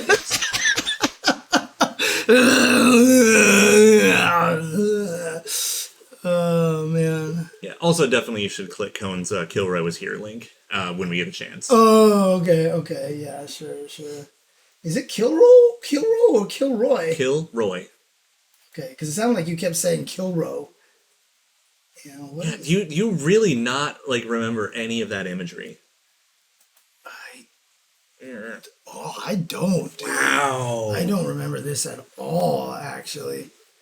But yeah, wasn't it like literally the one of the earliest memes in human history kind of thing as we know memes now? Oh wait, it was graffitied everywhere, right? and it just became like this whole thing. Okay. Well, also kind of remember, I mean, it's very obvious as a person who's never made a gingerbread house or trick-or-treated or Yeah, but you watch cartoons. I did watch cartoons. And so, like, you'd have scenes where they're, like, panning over a scenery on, like, the moon, and then just one of the rocks would have Kill Row was here painted on it. Oh, okay. I probably saw it, and I just didn't process what it was. You know, I just probably just didn't process. I've always, like, because the thing is, I remember seeing it, I was like, the fuck is that? Yeah. And so, like, I would dig into it and realize, like, how widespread, like, the gag, as it were, was. Right. Okay. Rock, paper, scissors, who voices Rock, but you could only do it if you win by Rock. You know, does that mean that Gato is the paper tiger? I made that joke when we were talking like, about really, that. Yeah, I was like, is Jenny the scissors, you know, kind of thing. So, like, I feel like, God, how do you even find all this stuff, Cone? I swear. Like, it's so crazy.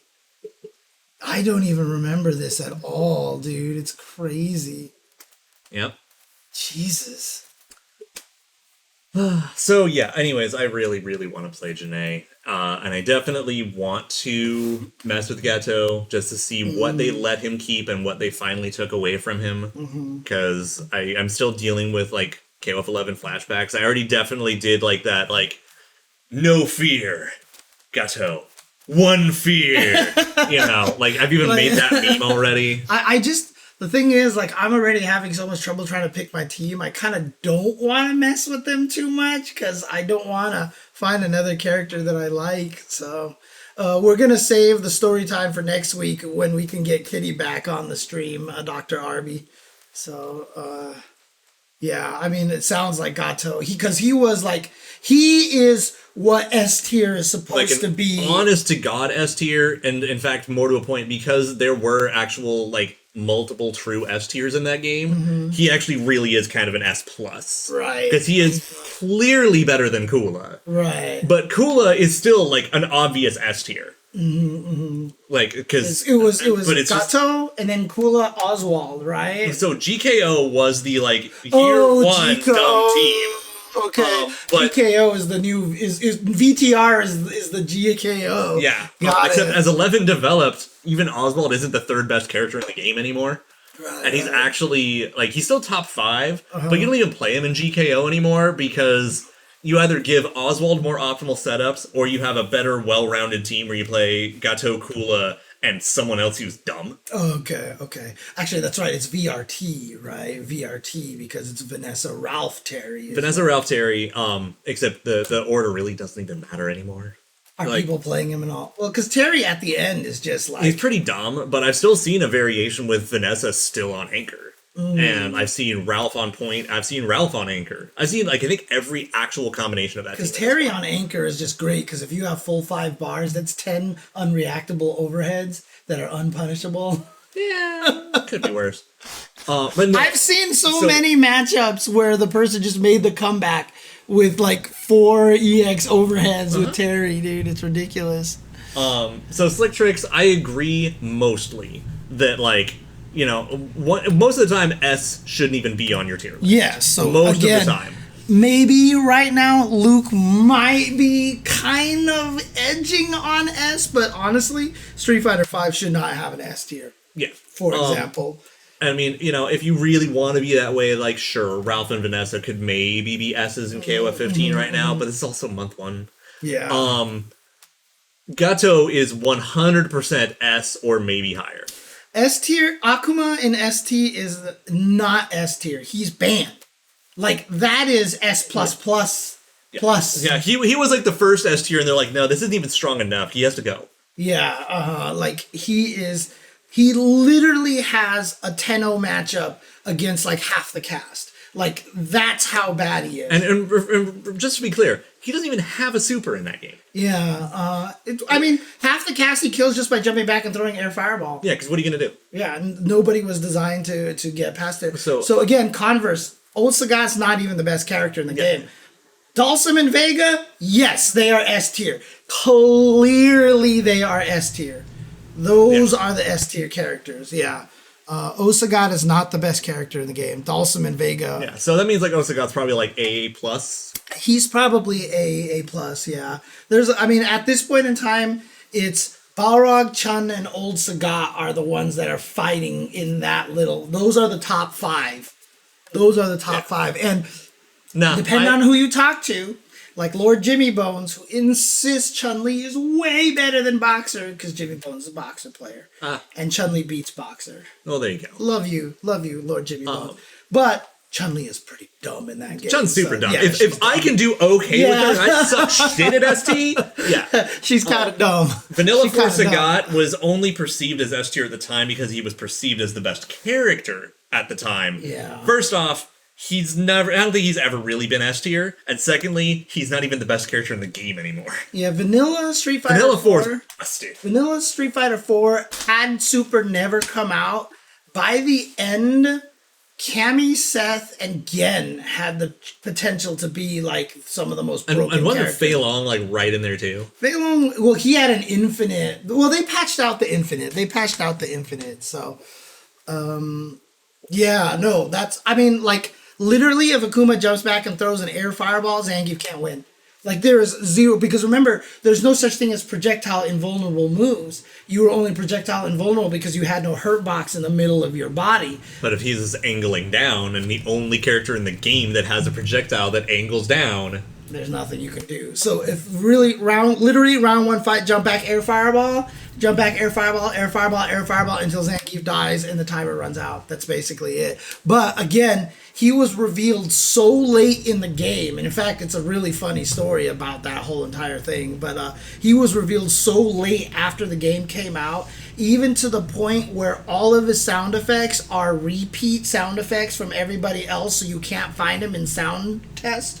Like he doesn't have a portrait. Yeah, when he wins and does this thing, that's T-Hawk doing his SPD. Ooh, and stuff like that. When he does the lariat, or when he does the Tatsu, that's Zangief doing the lariat. Like, they just literally repeated all of his sound effects from other characters to hide him. And he came out so late, and there was really no, like, this is supposed to be, like, competitive. People are making money in esports. It was a fun thing to just put in a super busted character who was hidden. So, yeah. When he initially debuted, did he even have a name? Yeah. He still had his Goku name? I don't think it was listed. His name wasn't listed. I think it was just question mark, but I think his name just was eventually, people knew his name or something like that. I can't remember. I don't know, because I know he doesn't have a portrait originally. Yeah, he just has a silhouette. Yeah. He just has a shadow, so. But, I don't know, I feel like, that's right. I feel like he didn't even have the name originally. Yeah, Flashy Flash just put this into the... Okay, so it got finally fully revealed. Yeah, so Flashy Flash showed that it's Ryu, M. Bison, Chun-Li, Akuma... Actually, the Akuma looks pretty good. And Luke. Yeah. There's no Chun-Li in this. No, there's Chun and Alpha Chun as well. The is it? Oh, okay. Oh, yeah, there it is, okay. Chun, Alpha Chun, I should say. In Chun, there you go. I really like the choice of gloves for the Alpha Chun. And yeah, the fact there's 2 Chuns and no Cammy, I feel is pretty indicative of a lot of things. But man, Luke... This drawing of Luke is actually pretty good, to be honest with you. Yeah, from the neck down. Yeah, it's probably fair, so... I still hate his hair with every fiber of my being. Like, the only time I've seen hair like that in real life is when I, hadn't showered for 3 weeks at the field in the army. Well, that's what it feels like to me. Like, he just came from the gym. Monster. Yeah, he looks like he just came from the gym to me. Like, that's kind of the impression that I got from him, so... But, yeah, Luke... maybe they just wanted to see if they could do this hair without making it look like French fries or bananas. Start. Where do I put Kyo so far in the 15 tier list? Mid-high. Yeah, Mid-high. Yeah. He's not a huge fucking problem, but he has no, super deficits. He's fine. Yeah. So, mid-high I think is reasonable. God, what was the tier list that... Yeah, which one? There was one that I'm pretty sure I liked it, but I'll look for it later. Yeah, Ken needs to look a lot cooler. It's very sad. It's very sad. I mean, the thing is, I actually really like Ken's design in Street Fighter V from the neck down, like with the athletic shirt. Yeah. Well, that's why the design is fantastic. That's why I play Lucia with that Ken mod on my PC because she looks amazing in that outfit. Kyo, I don't think is a starter. Well, actually, some people were using him as a starter. You can use him point or second. I wouldn't use him anchor, but because he gets basically the most bang for buck for low meter. Yeah, and he has some really nasty corner combos. And he's really like pretty safe without burning meter. Like just do like the 3D and like just let yourself like build a little bit. Like using him as a battery is not the end of the world. Yeah, that thing was the KOF All Stars mobile game, Daniel Lamada. And it's a gacha game. There's a lot of gacha elements into it. Gacha, grind, pay money. Kind of action, tap the screen a lot to go attack. It's pretty cool. It's pretty fun. I actually do think it's actually pretty fun, especially for some of like the mobile gacha games. It is. But I was just not willing to invest the finances in it. Yeah, there's a lot of gacha stuff in there. And I heard it's pretty harsh too. The gacha's really harsh. Like one of the reasons why I've played FF Arcade for so long is because the gacha in that game is actually really friendly. Yeah. You know? Yeah, no, we both are like, I don't feel like I'm being screwed over, then alright, cool. Right, exactly. Is SNK known for balance patching the KOF series, or is this... Okay, well, in all fairness, there's only been 3.5 KOF games in history that have been balance patchable. Right. So... that being said, no, they actually did repair 14 pretty quickly within reason, and then really like upped their game over time. So I mean, we might not get a balance patch when the Mark of the Wolves teams drop, but we will almost definitely get a good balance patch when Team Southtown drops. Yeah, but Samurai Showdown is a good indication. They were doing good stuff with the real quick. Yeah, they were doing good stuff with the balance patches and stuff. I remember at first it was a little kind of dodgy, but then as they kept going, I remember it was like, wait, and it got to the point where everybody was pretty good. I mean, Wu was still not great, but still. Yeah, and I mean it's also like you get the characters like Amakusa, who's apparently bottom tier, but Amakusa was like the last character added. Yeah. So whatever, or second to last. Yeah. Right before Baiken. That's right. And so, Baiken's probably better in Samurai Showdown than she is in Guilty Gear right now. Probably. Which makes me sad. So no, honestly, there's honestly a good chance that we will be getting a balance patch with Team Mark of the Wolves, especially because honestly, I do feel like part of it was them doing all their invitational tournament and stuff, and to get the last little glimpse of what they should look at before they drop the characters and have a balance patch. Like honestly, if they do a balance patch, all I want is small nerfs to VRT. Yeah, and that's it. Feather touch. Yes. Yeah. Like I want Vanessa to remain exactly the same, just have way lower base damage. Right. Exactly. Let her be dumb. Let her be fast. Let her be fun. Let her do all her cool combos. Don't let her fucking kill people for it. Right. Exactly. Make her have to touch you 3 or 4 times instead of 2 or 3. And again, a lot of games developers these days are getting smarter about it. The balance patches overall, I mean, games coming out and being pretty dang balanced is a wonderful thing. I mean, Strive, everybody was saying, like, this is the most balanced Arxis game ever on release.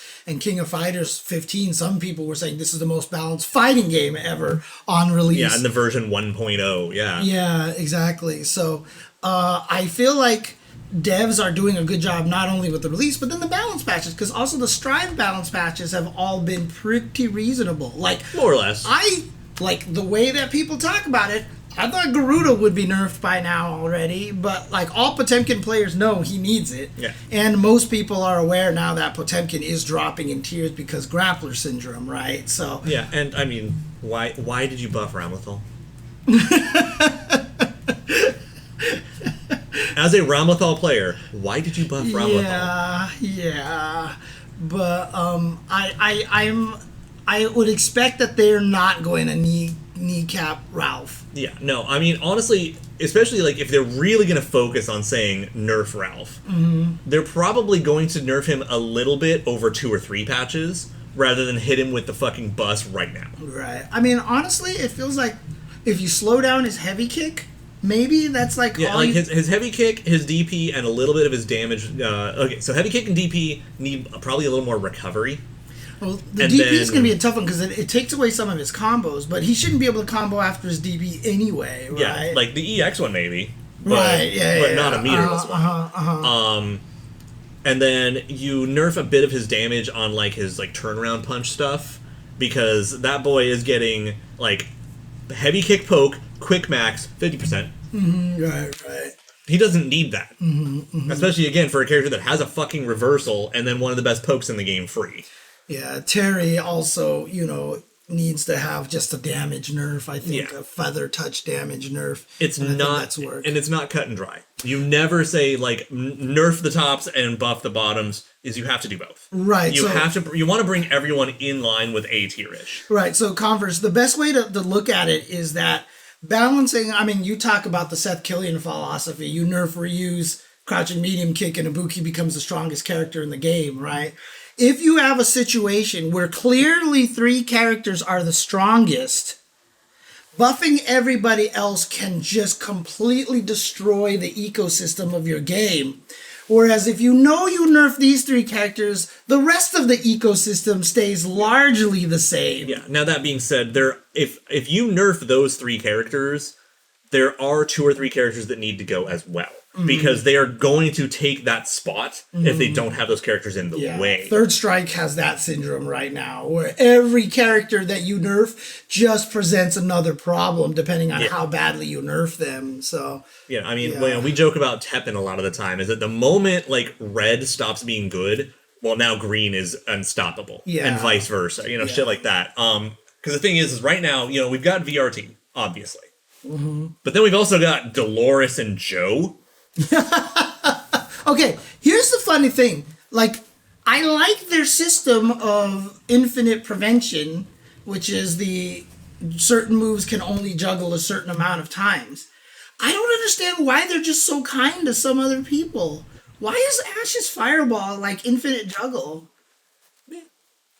My whole thing literally is just let him have it if he's gonna be in like Sans Culotte for most of it. Like that, and then also the kick as well is also infinite juggle. Yeah, the back kick one is. Yeah. But the thing is, because it moves you backwards, you have to create situations for it. Yeah, Kukri's really good as well. Yeah, Kukri's a really fucking good. monster. But then Athena also, is next in line after that. But then Joe... Mai exists. Joe's hand slap has no reason to have infinite juggle. I don't know why that just could be used like 7,000 times. So yeah.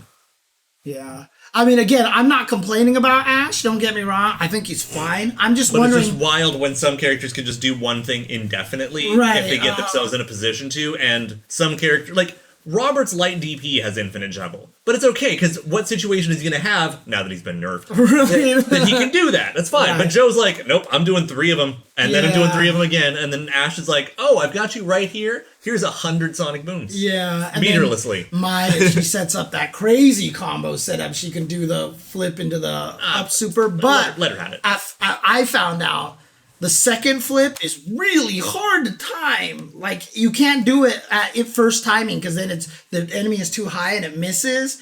And like, there's like a 2 or 3 frame window in there to the same get thing applies it, to like Baltic Launcher. Baltic Launcher. Oh, yeah, Leona's screaming fireball. Yeah, the thing is that there's enough people who are talking about Joe. Yeah. I don't think Joe is off the radar. But yeah, like, it's literally like, because the thing is that he has such incredible pokes, ludicrous damage and juggles, and then has like potentially the best fireball in the game. Yeah. Oh, yeah. And a DP. Yeah, honestly, if you just made it so his hand slaps weren't infinite juggle, like, go ahead and make the regular and the EX one 2 separate juggles. Yeah. Because then he can do some of the cool stuff that he's doing. But then it's just not, because I saw a combo that was like juggle, juggle, juggle, into the kick thing, into hands again, into hands, into more hands, and I was like, why is this possible? If you take that away, I think that takes away all. Yeah, Joe doesn't need to be a Marvel character. Right. Exactly. So I think that's fair.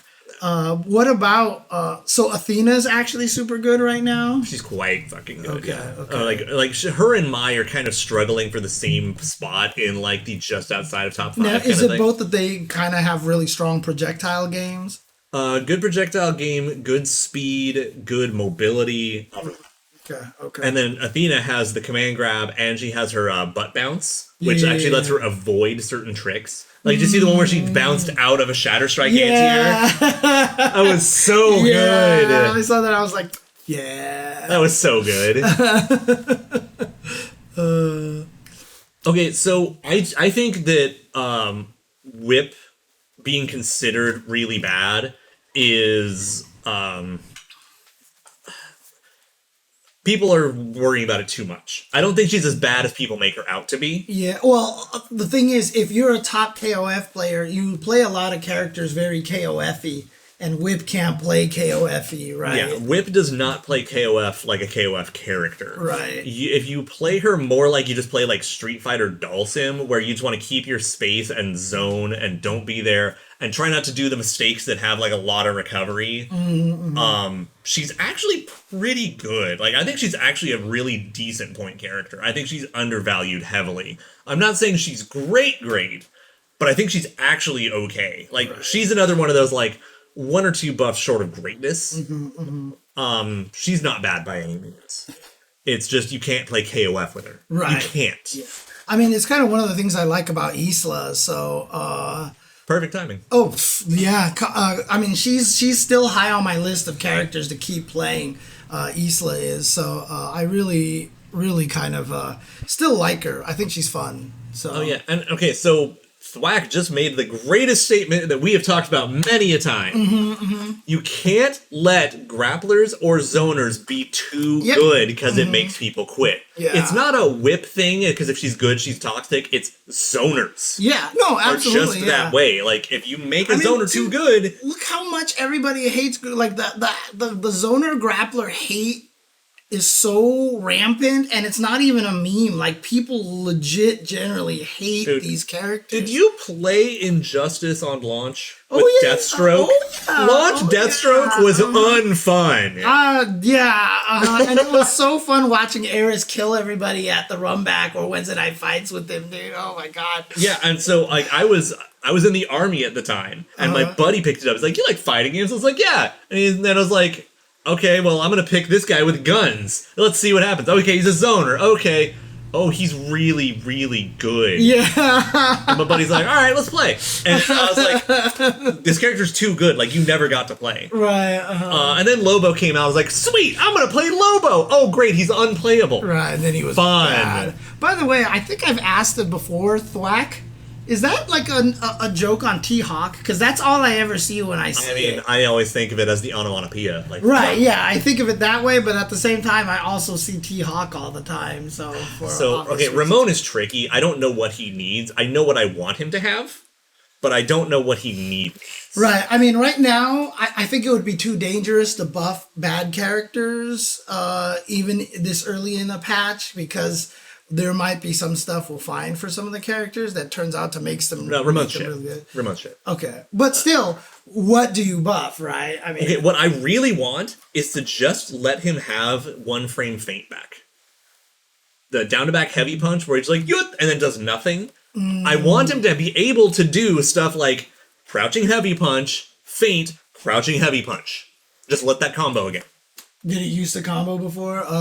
Yeah. Okay. But right now, if you do any button, feint, he is, I think, even at best. Right. He might be +2 on one of them, which is still not enough to get anything. Yeah. Yeah, I mean... So here's the thing, is that in the last game when he could do it, you were limited to like 2 of them unless it was a cross-up combo, and then you got 3. Right, yeah. It's not a full run. He wasn't running forward, right. Yeah. And I mean, we've talked about this before, maybe potentially leaving Vanessa as she is, but giving her Vanessa damage. Yeah, give her teensy damage. Like trade her damage values with Angel. Right, yeah. You know, but even then, actually, I don't even agree with that. I'm sorry, I meant Angel. Yeah, to buff her damage. But I actually, the more I play Angel, I don't agree with that. I think Angel's overall damage is fine, because every confirm is like 40% meterless. Oh, okay. So I just think Angel needs help on just some of her hitboxes. Because even Cien, obviously, some people are going to bring it up. Cien won the Winter Gaiden, but even Cien said that he's like... So that, I'm going to talk about, I loved that Twitter interaction. Is I was just like, I'm going to be stubborn, I'm going to keep playing Angel, but she fucking sucks. This is like the worst Angel's ever been.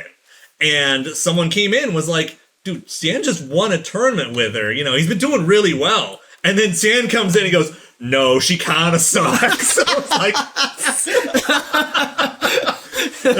validation.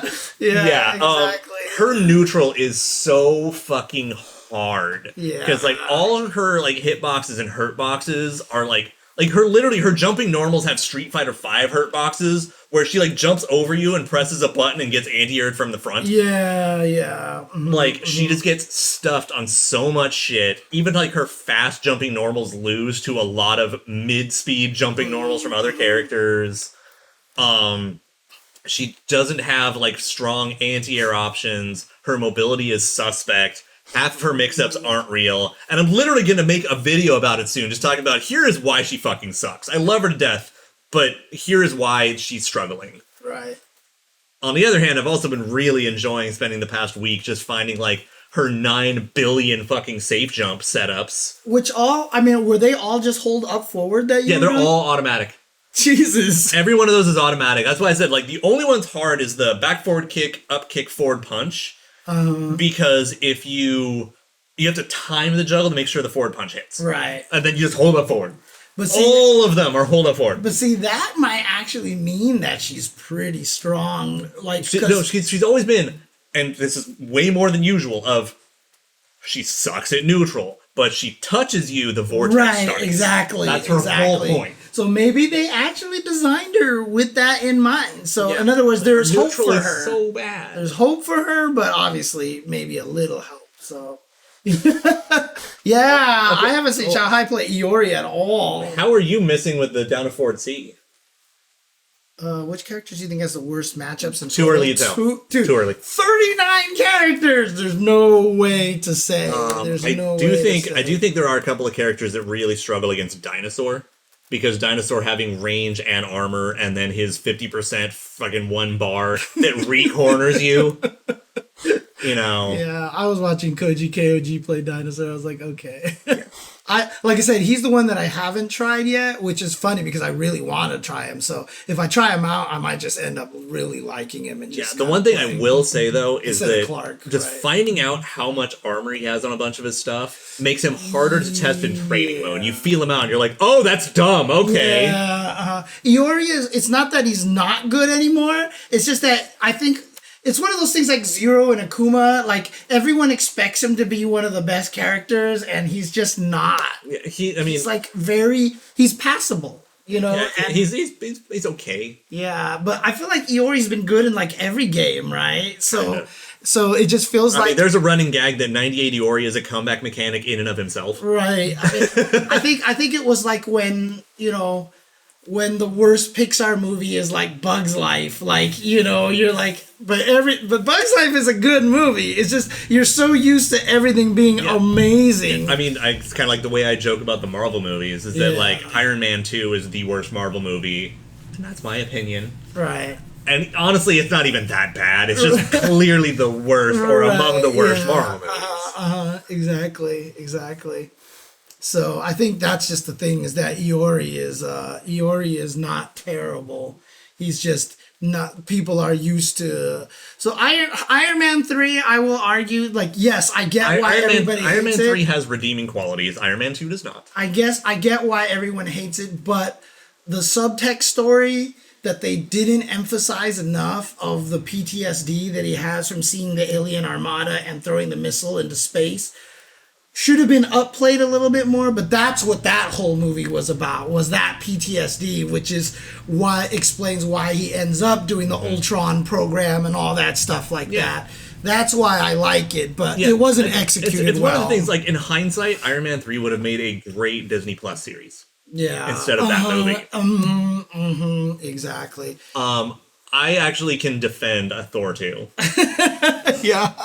I have a way to trick yourself into liking Thor 2. Is to pretend it's a Star Wars movie. And if you think of it that way, by the time that movie came out, it was the best Star Wars movie since Jedi. Yeah. Yeah, but honestly, Sarah, the way Iron Man introduced Black Widow was bad. Like, that's the most kind of ugly, kind of kind of uncomfortable ugly that they ever got with Black Widow. So, I mean, and then not even counting that is that they just really had to remind you that nobody cared about her. In what way? Because she was stuck as a side character like 5 movies in a row before she actually got what I would even consider a fucking speaking role for a major Marvel character. Oh, man. Literally, I said the best Star Wars movie since Jedi. So, Converse, I mean, I hate to say this, I haven't played the game online yet. I've just been doing training mode. And again, this has just been, I just haven't been playing video games much at all. Yeah, we need to fix that. Yeah. I'm gonna, one of these days, I'm just gonna drag you out of your fucking bed and up here and be like, you wanna play some KOF? Yeah, I mean, I yesterday, I actually had the intention of going to it and just playing online. But then I was like, let me test something. And then 5 hours later. Yeah, and I went down the training mode rabbit hole. Yeah. And that ended that. So basically. Yeah. And I mean, and I haven't been playing online that much. Like, I'm rank 12 now. Right. So, I mean, here's the thing. I have been playing it online so little that I have a perfect win rate. Dude, I will tell you. And I am not that good. I have not made another carrot cake, but I will tell you, I actually ate like 98% of that carrot cake. 98. And I think 98. Well, yeah, with 98. Because parts of it definitely got dry and crusty at some point, and I couldn't eat that part. But I think that's probably one of the reasons why I did look so fat at Capcom Cup. But I just didn't want it to go to waste because it was pretty good. I enjoyed it, and so yeah. Oh man. But yeah. So most likely, we'll get more information about KOF15 DLC on Sunday night.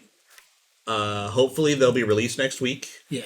And I'm telling you, I'm calling it now. We're going to see the DLC team having acrylic stands in Osaka next weekend. Yeah, and I really want it. And I really believe that after the round table, they'll be like, and they'll be available tomorrow. Something like that. I hope Capcom talks about the patch. Where's the freaking March patch, dude? It's in their roadmap. They have a March patch in their roadmap. I want to see if they actually try to buff Lucia again. Because I still need to get back into Street. I've been wanting to get back into Street Fighter 5, dude. I'm still hoping for Edition Select. Yeah. I really want Edition Select. Now that's... And not only just an Edition Select, but I want them every patch version. Yeah. You know, even between nice, the but that's mid-season so patches. hard. It is hard, but it's all there. It's all like that's the thing is I think it's all in the game, right? I think it's all there because they have the training mode and stuff like that. What's up, Rock Bogart? Like in the trial modes, the different volumes of the trials bring them back to those old versions, right? And again, this goes along with what Auric was saying about video game preservation on the Tuesday show. He was like, you know, it sucks now because you'll be like, God, remember how good Chun-Li was in season 1? No. I definitely remember losing a tournament match to her. Yeah, no, she was broken in season 1 because her standing fierce was like 4 frames. I remember her. Yeah. She was super and remember her air tiger knee, lightning air legs plus on block and shit like that. Like she was super good. And the problem is, we can't show anybody. I told the story on that interview that like one time PR Rog came and visited and he was just hanging out because he needed a place to stay in SoCal, so he stayed with me. And one night he was just like, let's play vanilla Street Fighter 4. And I was like, okay. And we played vanilla Street Fighter 4 and he was just like, God, this game was so fun. Look how stupid this is. Like, headbutt in this Ultra with Balrog was doing like 50%. And he was like, this is, like, it's cool to... Shout-outs to physical media making that possible. Exactly. But see, the thing about it is, even nowadays, that doesn't work. Because, like, even if we had the different discs, you'd have to disconnect it from the internet. Well, I mean, you could do Vanilla 5 and disconnect from the internet. Right, But then Season 2, nope. Yep, exactly. And, like, that's one of the hardest things. And, again, we shouldn't have to jump through those hoops, BJR Gabo, even if it is possible. Oh, yeah, I've definitely seen classic Athmon. Like, Hell yeah. we definitely should not have to jump through those kind of hoops. We should have it for preservation purposes. Like, do you want to see how stupid Abigail was? That's why I was so happy with the 30th anniversary collection coming out, and everybody's like, there's nothing in it. But for me, it was like preservation history. Like, now I can show you how dumb all this shit is. You know, I mean, one of the clips that was the most popular is when I just made Guile run up, throw Dalsum, and then Guile disappeared, and then I got to Dalsum, and then I made Dalsum disappear, and both characters just weren't on the screen anymore, and it was fucking hilarious, dude. Like, it's just like, I love being able to, like, to be able to show that kind of shit, you know what I mean? So, actually, you know what? Since they brought up mods, I do want to bring up one small thing. okay. I'm actually at the point now where I'm curious how SNK is perceiving the mods. Because I personally, like, I look at it as it's like doujinshi or fan art, like, it's independent works, you know. But I also think that technically it's wrong, but they're not commenting on it, but they're, like, so I feel like there's probably a good chance that they're just like, we're just gonna pretend we don't see it, like doujin, you know, doujin works. But I really would prefer, like if they're mad about it, I'd like to know. But I don't know. I mean, the hardest thing about it is if they say they're mad about it publicly, they're gonna get a backlash. Publicly, yes. I'm just saying, like if they want to shoot me a message, be like, yeah, no, we actually really don't like it. Then, all right, now I know, right? And you know, but I mean, yeah, of course, you know, it's Unreal Engine on PC. Like, it's gonna be an unavoidable thing, one way or another. But like, the thing is that it's really cool because you're getting to see. I mean, as the way I see it, is that you see stuff like classic Ash. That should give you kind of metrics on DLC costumes to consider making. Did you see the Guilty Gear Strive? We don't talk about that. I don't want to talk about that. Because they really had to do the first fucking thing that every Mugen build has to do, which is put a Dragon Ball character in it. Wait, did they put a Dragon Ball character? I didn't see that one. Yeah, they went from Sin to a Dragon Ball character. Oh, okay. But the Sin one Sin's kind of sick. Fucking crazy. Because they even changed his design, too. Like an updated art or something. I was like, what? But... Dude, it's crazy. Yep, Sin, then Goku. They put fucking Goku in the game. Yeah. But yeah, like... Because, like, honestly, just the existence of classic Ash... and how well that mod is perceived. And it's literally just ported over from KOF All-Star. Or like some of Shizuru's alternates. I've definitely had a few conversations already on Twitter about when is the Crazy Envy Mary skin coming from when she was a raid boss in All-Star. Oh. With like the black and orange asymmetric outfit, which is fucking awesome, by the way. You know, I really think, you know, that... I like to think of it that it's on more like fan art and like doujin works. Slick Trick says sports team is going to get modded into Strive before they get into 15. Are the sports team even in All Stars? Yes. Because you also had Lady Brian as well, remember? Oh, that's right. Yeah, they might get modded into some... Dude, someone might even be able to mod them into just KOF 15 just straight Eventually. The thing is, designing the moves and everything is going to be pretty tough. Right. I mean, Ryu obviously he looks very wide.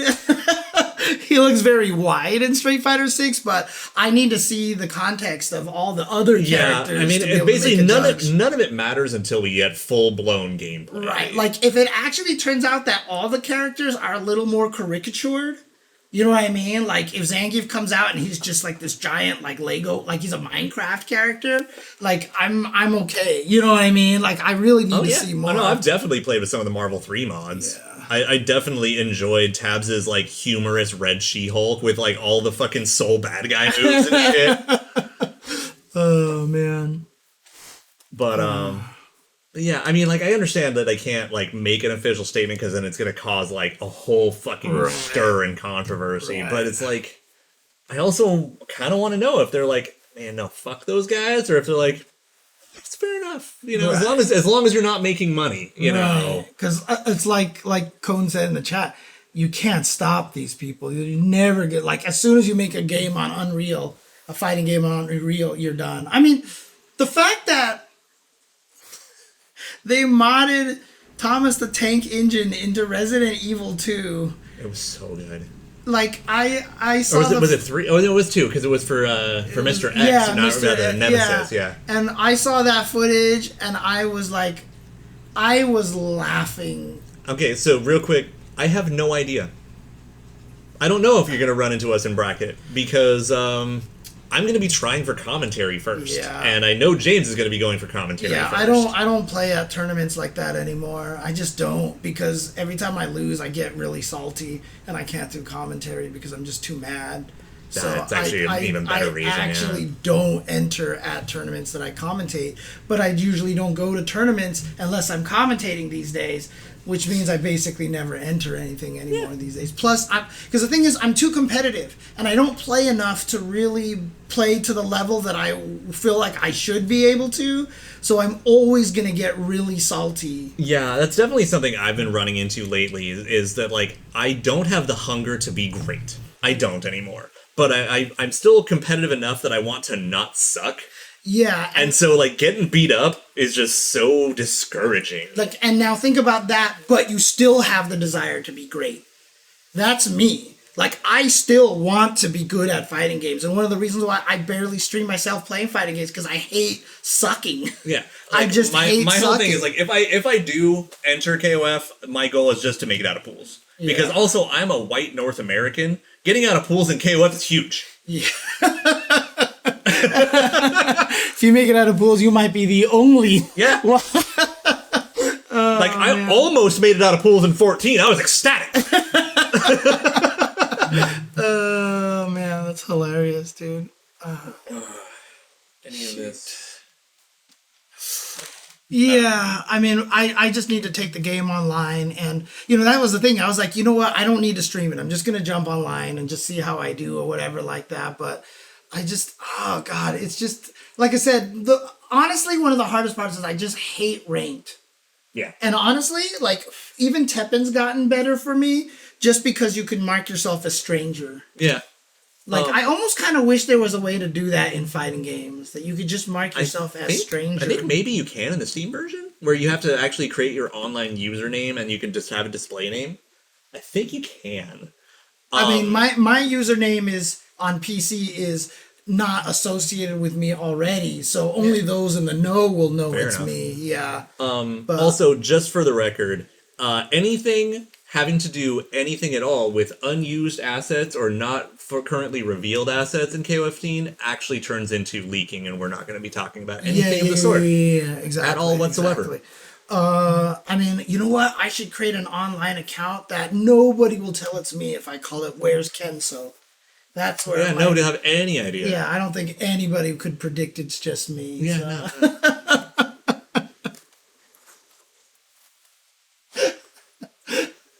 Oh, man. Yeah. So yeah, just bearing in mind anything like that. If it's an asset in the game that is not available, then it might fall under leak, and so we're just not going to discuss anything of the sort. Flashy Flash, Kenso, like he's one of the big streamers from Texas, right? And like, is he also missing Kenso as well, or? Maybe he misses him the way Ron does. Oh, man. I'll do one better. Why is Kenso? Okay. Yep, Vanessa still needs her shoes. That's still among the most requested mods. But I think someone's actually going to be working on that soon. Oh, cool. Nice. Because everybody wants it. Yeah, there's some other things I'd like to see. There's still some things that I hope someday happen. Yeah. But yeah, I think it's really cool. I mean, for me, it's also just been really nice to have build your own color edit mode. Dude, honestly, Speedwagon, like, if they could put Ron in the game just to put... I mean, is he the bad guy? Ron is the bad guy, Yeah, right? Ron is the bad Hizoku clan. But there's no way to, like, retcon him to put him on a team. Like, all of a sudden now he's pretty just straight up evil. He is clearly evil. Okay. But we're talking, like, murder my own people for power kind of evil. Okay. I mean, if they, like, I don't know, just, like, bring something to get Kenso's storyline back in. Finish the dragon storyline, man. Okay, Come so on. the last note I'm going to make is that with some of what's coming throughout the year, and knowing that we have characters coming out for the rest of the year, and they're already talking about, like, what they're looking at considering for next year and all this stuff. Yeah.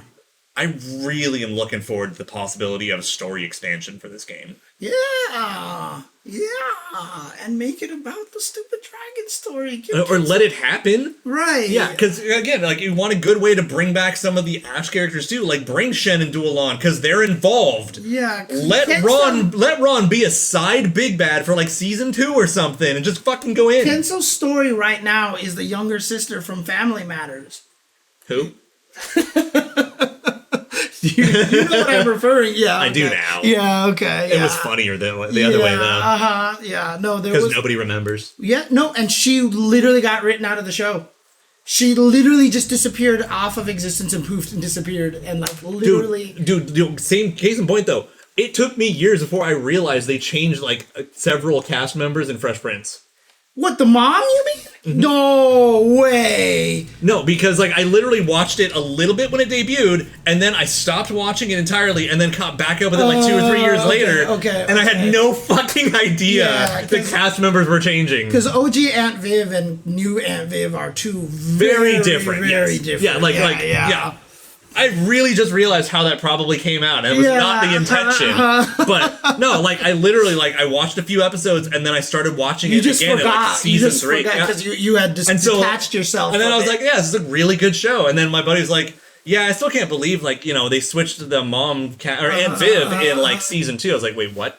Yeah, I mean, if you watch the reunion, it's really cool. Like HBO Max has the reunion special. Watch that. It's really good because they delve into it. No, it was never publicly talked about. Oh, please no! But a lot of it was fucking 7, man.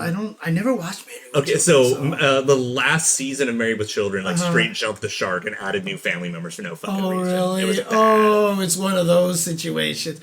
But yeah, no, I mean, because the thing is, the OG Aunt Viv wanted more storylines and stuff like that, and then she got into a riff with Will Smith, and Will Smith basically kind of got her kicked off the show. And like during the reunion, they actually make up for it, and like Will Smith actually apologizes and shit like that. And it's really a very touching moment, actually. But I mean, they made a joke about it. Like, I mean, the very first episode where, because Aunt Viv was pregnant. And then the next season, she came back. They had a baby, but she was a different actress. And DJ Jazzy Jet comes in, he's like, "Man, having a baby really like changed your mom or something like that." And everyone looks at him, and Uncle Phil throws him out the house. Like, you're not supposed to mention this. But I mean, they did that with the older daughter in Roseanne. Oh yeah. Yeah, and they replaced her, and they had one post-credit scene where they're watching Bewitched. And they're like, "God, the original Darren is so much better." And then the older sister's like, "I kind of like the new one better." And they all just look at her. Happens a lot. Nice. Happens a lot. So, oh man. But yeah, the little sister in Family Matters literally just got written off the show. She just disappeared because they didn't know what to do with her. Felt so bad for her. So still better than the treatment Meg got in Family Guy. Oh, I have no idea. Went from kind of like unimportant to like the most hated character by the cast of the show kind of thing. Whoa. Like that now she's just like actually like kind of an abused character in the series. But she went from just kind of unimportant at the start of the show. Yeah. She was just super plain. Mm-hmm. And they're like, we need to do something with you. Why don't we just make you terrible? Like that's kind of what happened. Man. Yeah, just have a second story, a continuation story. And in fact, KOF is so lore driven that I think people would enjoy that a lot more than making a story mode about chasing after chess pieces because Bison wants to pull a Mr. Burns and block the sun, and Karen and Friends. And Karen and Friends. And I still love the fact on the wonderful world of Deep. One of the things that always bothered me the most was there's one part. Did you play the story mode? You never did. Oh, you did. Okay. You know how they're wandering the Shadaloo base and it's just them trapped in the Shadaloo base. It's like Ibuki, Mika, and Birdie or something like that. Like, it always pissed me off that Nadeshiko is not just with them. Because then all of a sudden you play Mika and fight and she calls Nadeshiko out of nowhere. It's very simple. It's because that would involve Capcom remembering Nadeshiko as a character and not a projectile. Because remember, Nadeshiko never even got costume changes. Yeah, until finally the tracksuit, right? The only time she's ever changed costume, and because it had to be universal. Right. Yeah. Oh, God. I mean, I'm still glad that story mode exists. It's still not very good, but I'm glad it exists, because I'd rather have that than nothing. Right, but it should have been there when the game came out. Yes. By the time it came out, it was too late. Yeah, that's almost everything that ever happened to Street Fighter V. It kind of goes along with my... So I did the video you saw where I talked about beginner mechanics, and a lot of people are disagreeing with me that I think that auto combos are bad. But I haven't had a chance to explain that necessarily. But now I'm going to kind of sidetrack and pivot and just talk about auto combos and why they're bad and stuff. And but again, it's just like, when the problem with fighting games, and this is going to be kind of a spoiler of what I'm going to talk about, is they just don't have... You mean a sneak peek? Yeah, there's not enough good one-player content in there to help people. Like, if you're saying that we need auto combos so people can enjoy the game right away, the problem is there just should be more to do in the fighting game before you even necessarily jump online and stuff. You know what I mean? Has someone actually said that? What's that? To make the game fun, like right off the bat for whatever players, whatever. Yeah. Everyone's saying that the auto combos are useful because it's fun for people who don't know what they're doing and stuff like that and such. And again, I'll get into it. I'll wait till my next video. I will definitely talk about it. But I know you and I both talk about game design a lot. You were a QA. I want to be a game designer, just never happened and stuff. So. Yeah. I'm just going to point out really quick that the biggest reason I'm going to agree with you is because I fucking hate Assassin's Creed. Mm-hmm. Because if I'm going to have a character running, jumping, climbing trees, I want to run, jump, and climb trees. Not hold up and A and watch him run, jump, and climb trees. Dude, so I'm so used to a lot of those games, like when you played Uncharted and you had to jump across something, once you jumped, the animation went through and then you just let go and he jumped. The new Lara Croft game, the reboot, the first one, did not do that. Mm-hmm. And my friend kept laughing at me because every time I'd make a jump, I would jump in the air, I would just stop and plummet to my death. Yeah, because, obviously, if I want to stop moving forward in midair, I can totally do that. Yeah, but still, like, I would prefer it that way. You're not wrong. Right? You're not wrong. I do not like Ubisoft in general. Yeah, but, it's just funny because, like, I'm so used to games being autopilot-y that I made her fall to her death a whole bunch of times, so... Let's see, that's the thing, is that games that are designed around the auto combos are fine. Mm-hmm. But GBVS. BB Tag. Mm-hmm. BB Tag is, like, built of auto combos. Yeah. Mm-hmm. But when you have a game and you just slap an auto combo onto it is the problem. Right. Nobody cares about the auto combos in MVCI. No, I have... Dude... For that video, I had footage of auto combos from every game, and I went to MVCI. I couldn't find the menu to turn them back on. Because it was on the button config, but you had to change the page. Oh, your favorite thing. And I completely could not find it forever. No, I even remember, like... Dude, remember when Sonic 4 Episode 1 came out? Yeah. And that game had no sense of momentum whatsoever? Mm-hmm. No, it was awful. One of the things I'm going to bring up in my video is that very, very famous Connect Racing video. You know exactly which one I'm talking about, right? You've seen that video, I'm pretty sure I have, but there are so many you could use to make fun of. Mm-hmm. Oh, man. Yeah, Sonic 4 is a trash fire. But the big one is that if you have a forward jump and you let go of the controller, you just drop like a fucking rock. Mm-hmm. Like a Looney Tunes character who looked down. Right, yeah. There's no momentum. Yeah. That's bad. Again, the thing with the Lara Croft one is she would jump and then she would just kind of... It wouldn't like drop like a rock, but she wouldn't automatically jump forward. I prefer it the way that they did in Lara Croft, because now it feels like I'm actually doing shit. Yeah, you have to care. Yeah, and in fact, the way I scaled walls, my friend was like, what are you doing? Because, like, you know, you would get the rock climber and you would just kind of climb, but I would always jump and stab, jump and stab, jump and stab. Yeah. And he was always like, my God, why are you doing that? Why not? Like, yeah. You're going to let me. Right, exactly. But yeah, no, Sonic 4 was literally... That sucks, yeah. Yeah, it was awful. Okay.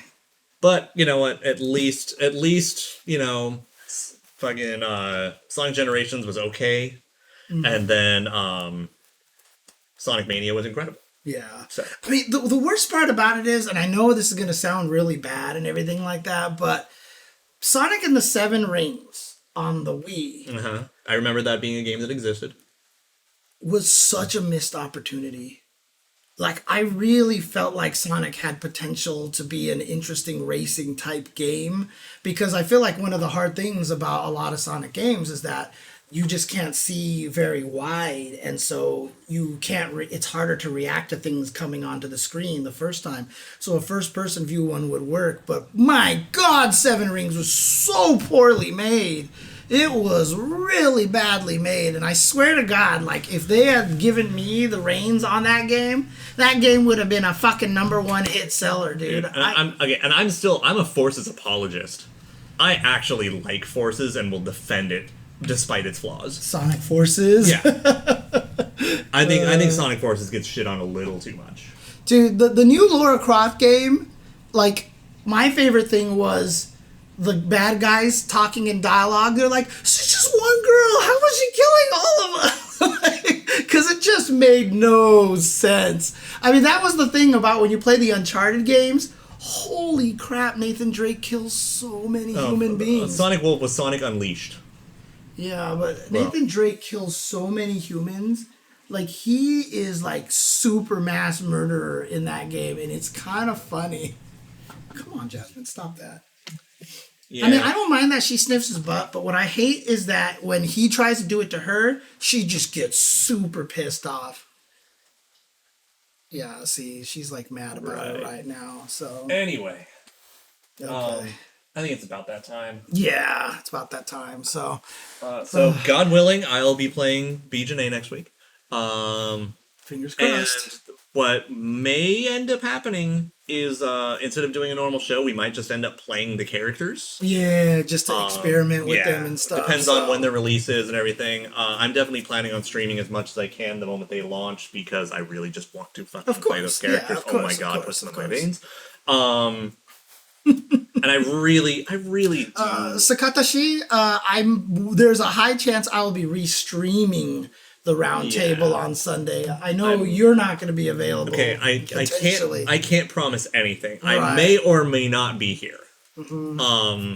I really would like to. Kitty would really like to, but we don't know for sure. Right? Yeah, of course.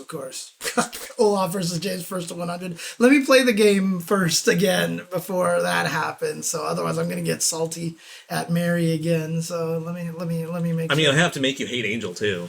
Yeah, it's probably true too. But I mean, at least I'm not playing Dolores anymore. I mean, hopefully, well, like I said, I hated Dolores because of her jump D, but now and teleport, and now, but Mary's jump D was like, it's pretty good. Yeah, it's pretty good.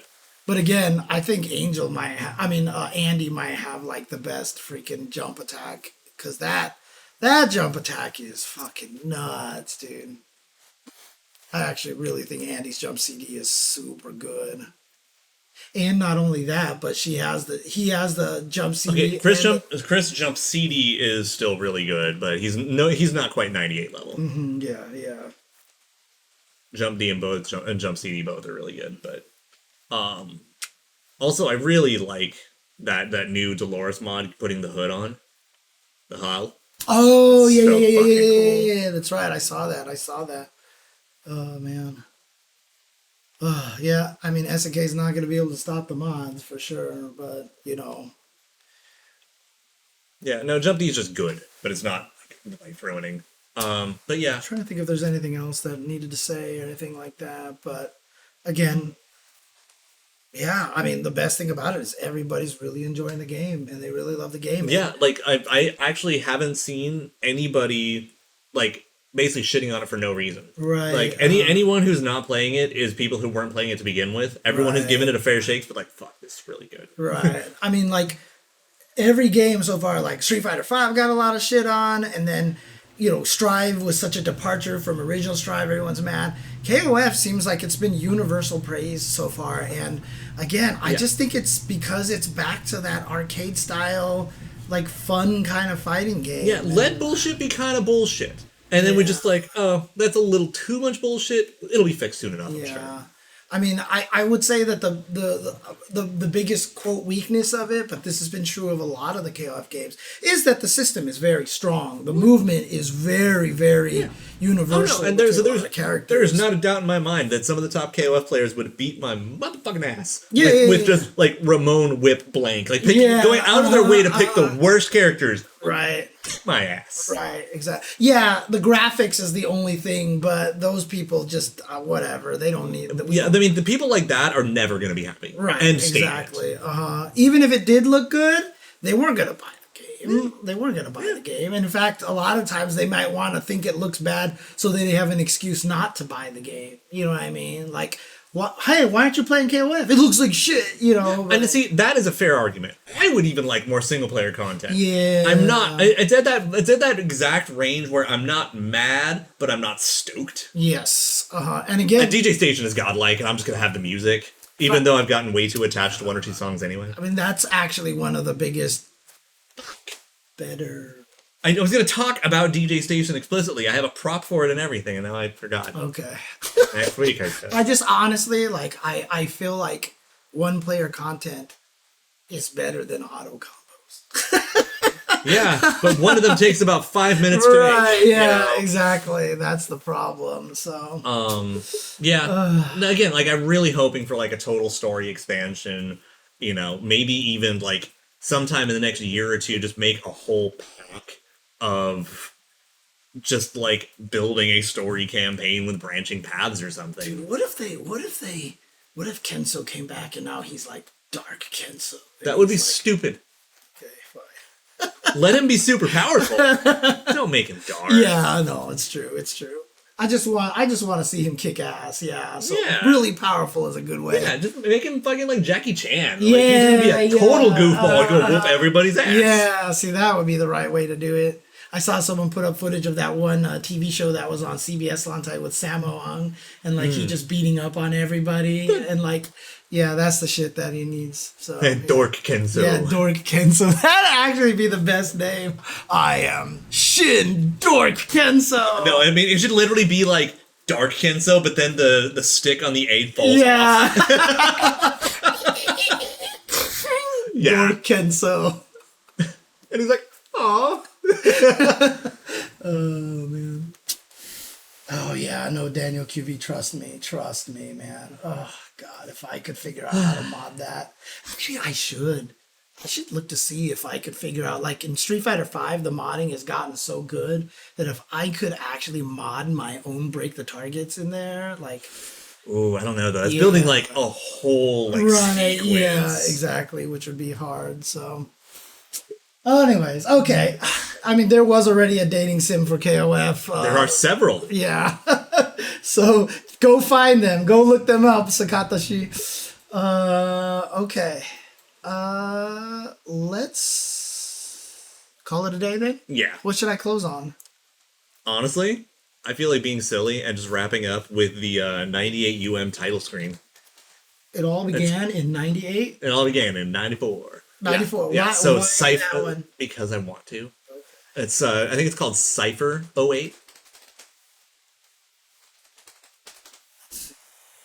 Yeah, 98 UM one though. Yeah, there we go. Cypher 08. This one here. Yeah. Oh, okay. Kept on rolling 95. Oh man. Dang, this was a short song too. Yeah, it's not terribly long. Okay, well, thank you guys for watching once again. Take care. We will see you guys next week. Hopefully, we'll have new DLC by then. I will try to restream the roundtable. I might even try to restream the Guilty Gear Arc Revo. Actually, I will try to be here for the Fighting Game Dev roundtable. But I mean, if you guys are tired, I really want to. If you guys are tired as well, like, yeah. But if I'm here, I'm gonna do it because I'm stubborn. Because I right. really want to. And see you're it. excited. Yeah. So yeah. Okay. All right, guys, take care. Have a good night. Please stay safe out there. Continue to social distance. Get vaccinated. And we will see you guys next week. Peace out. Have a good night.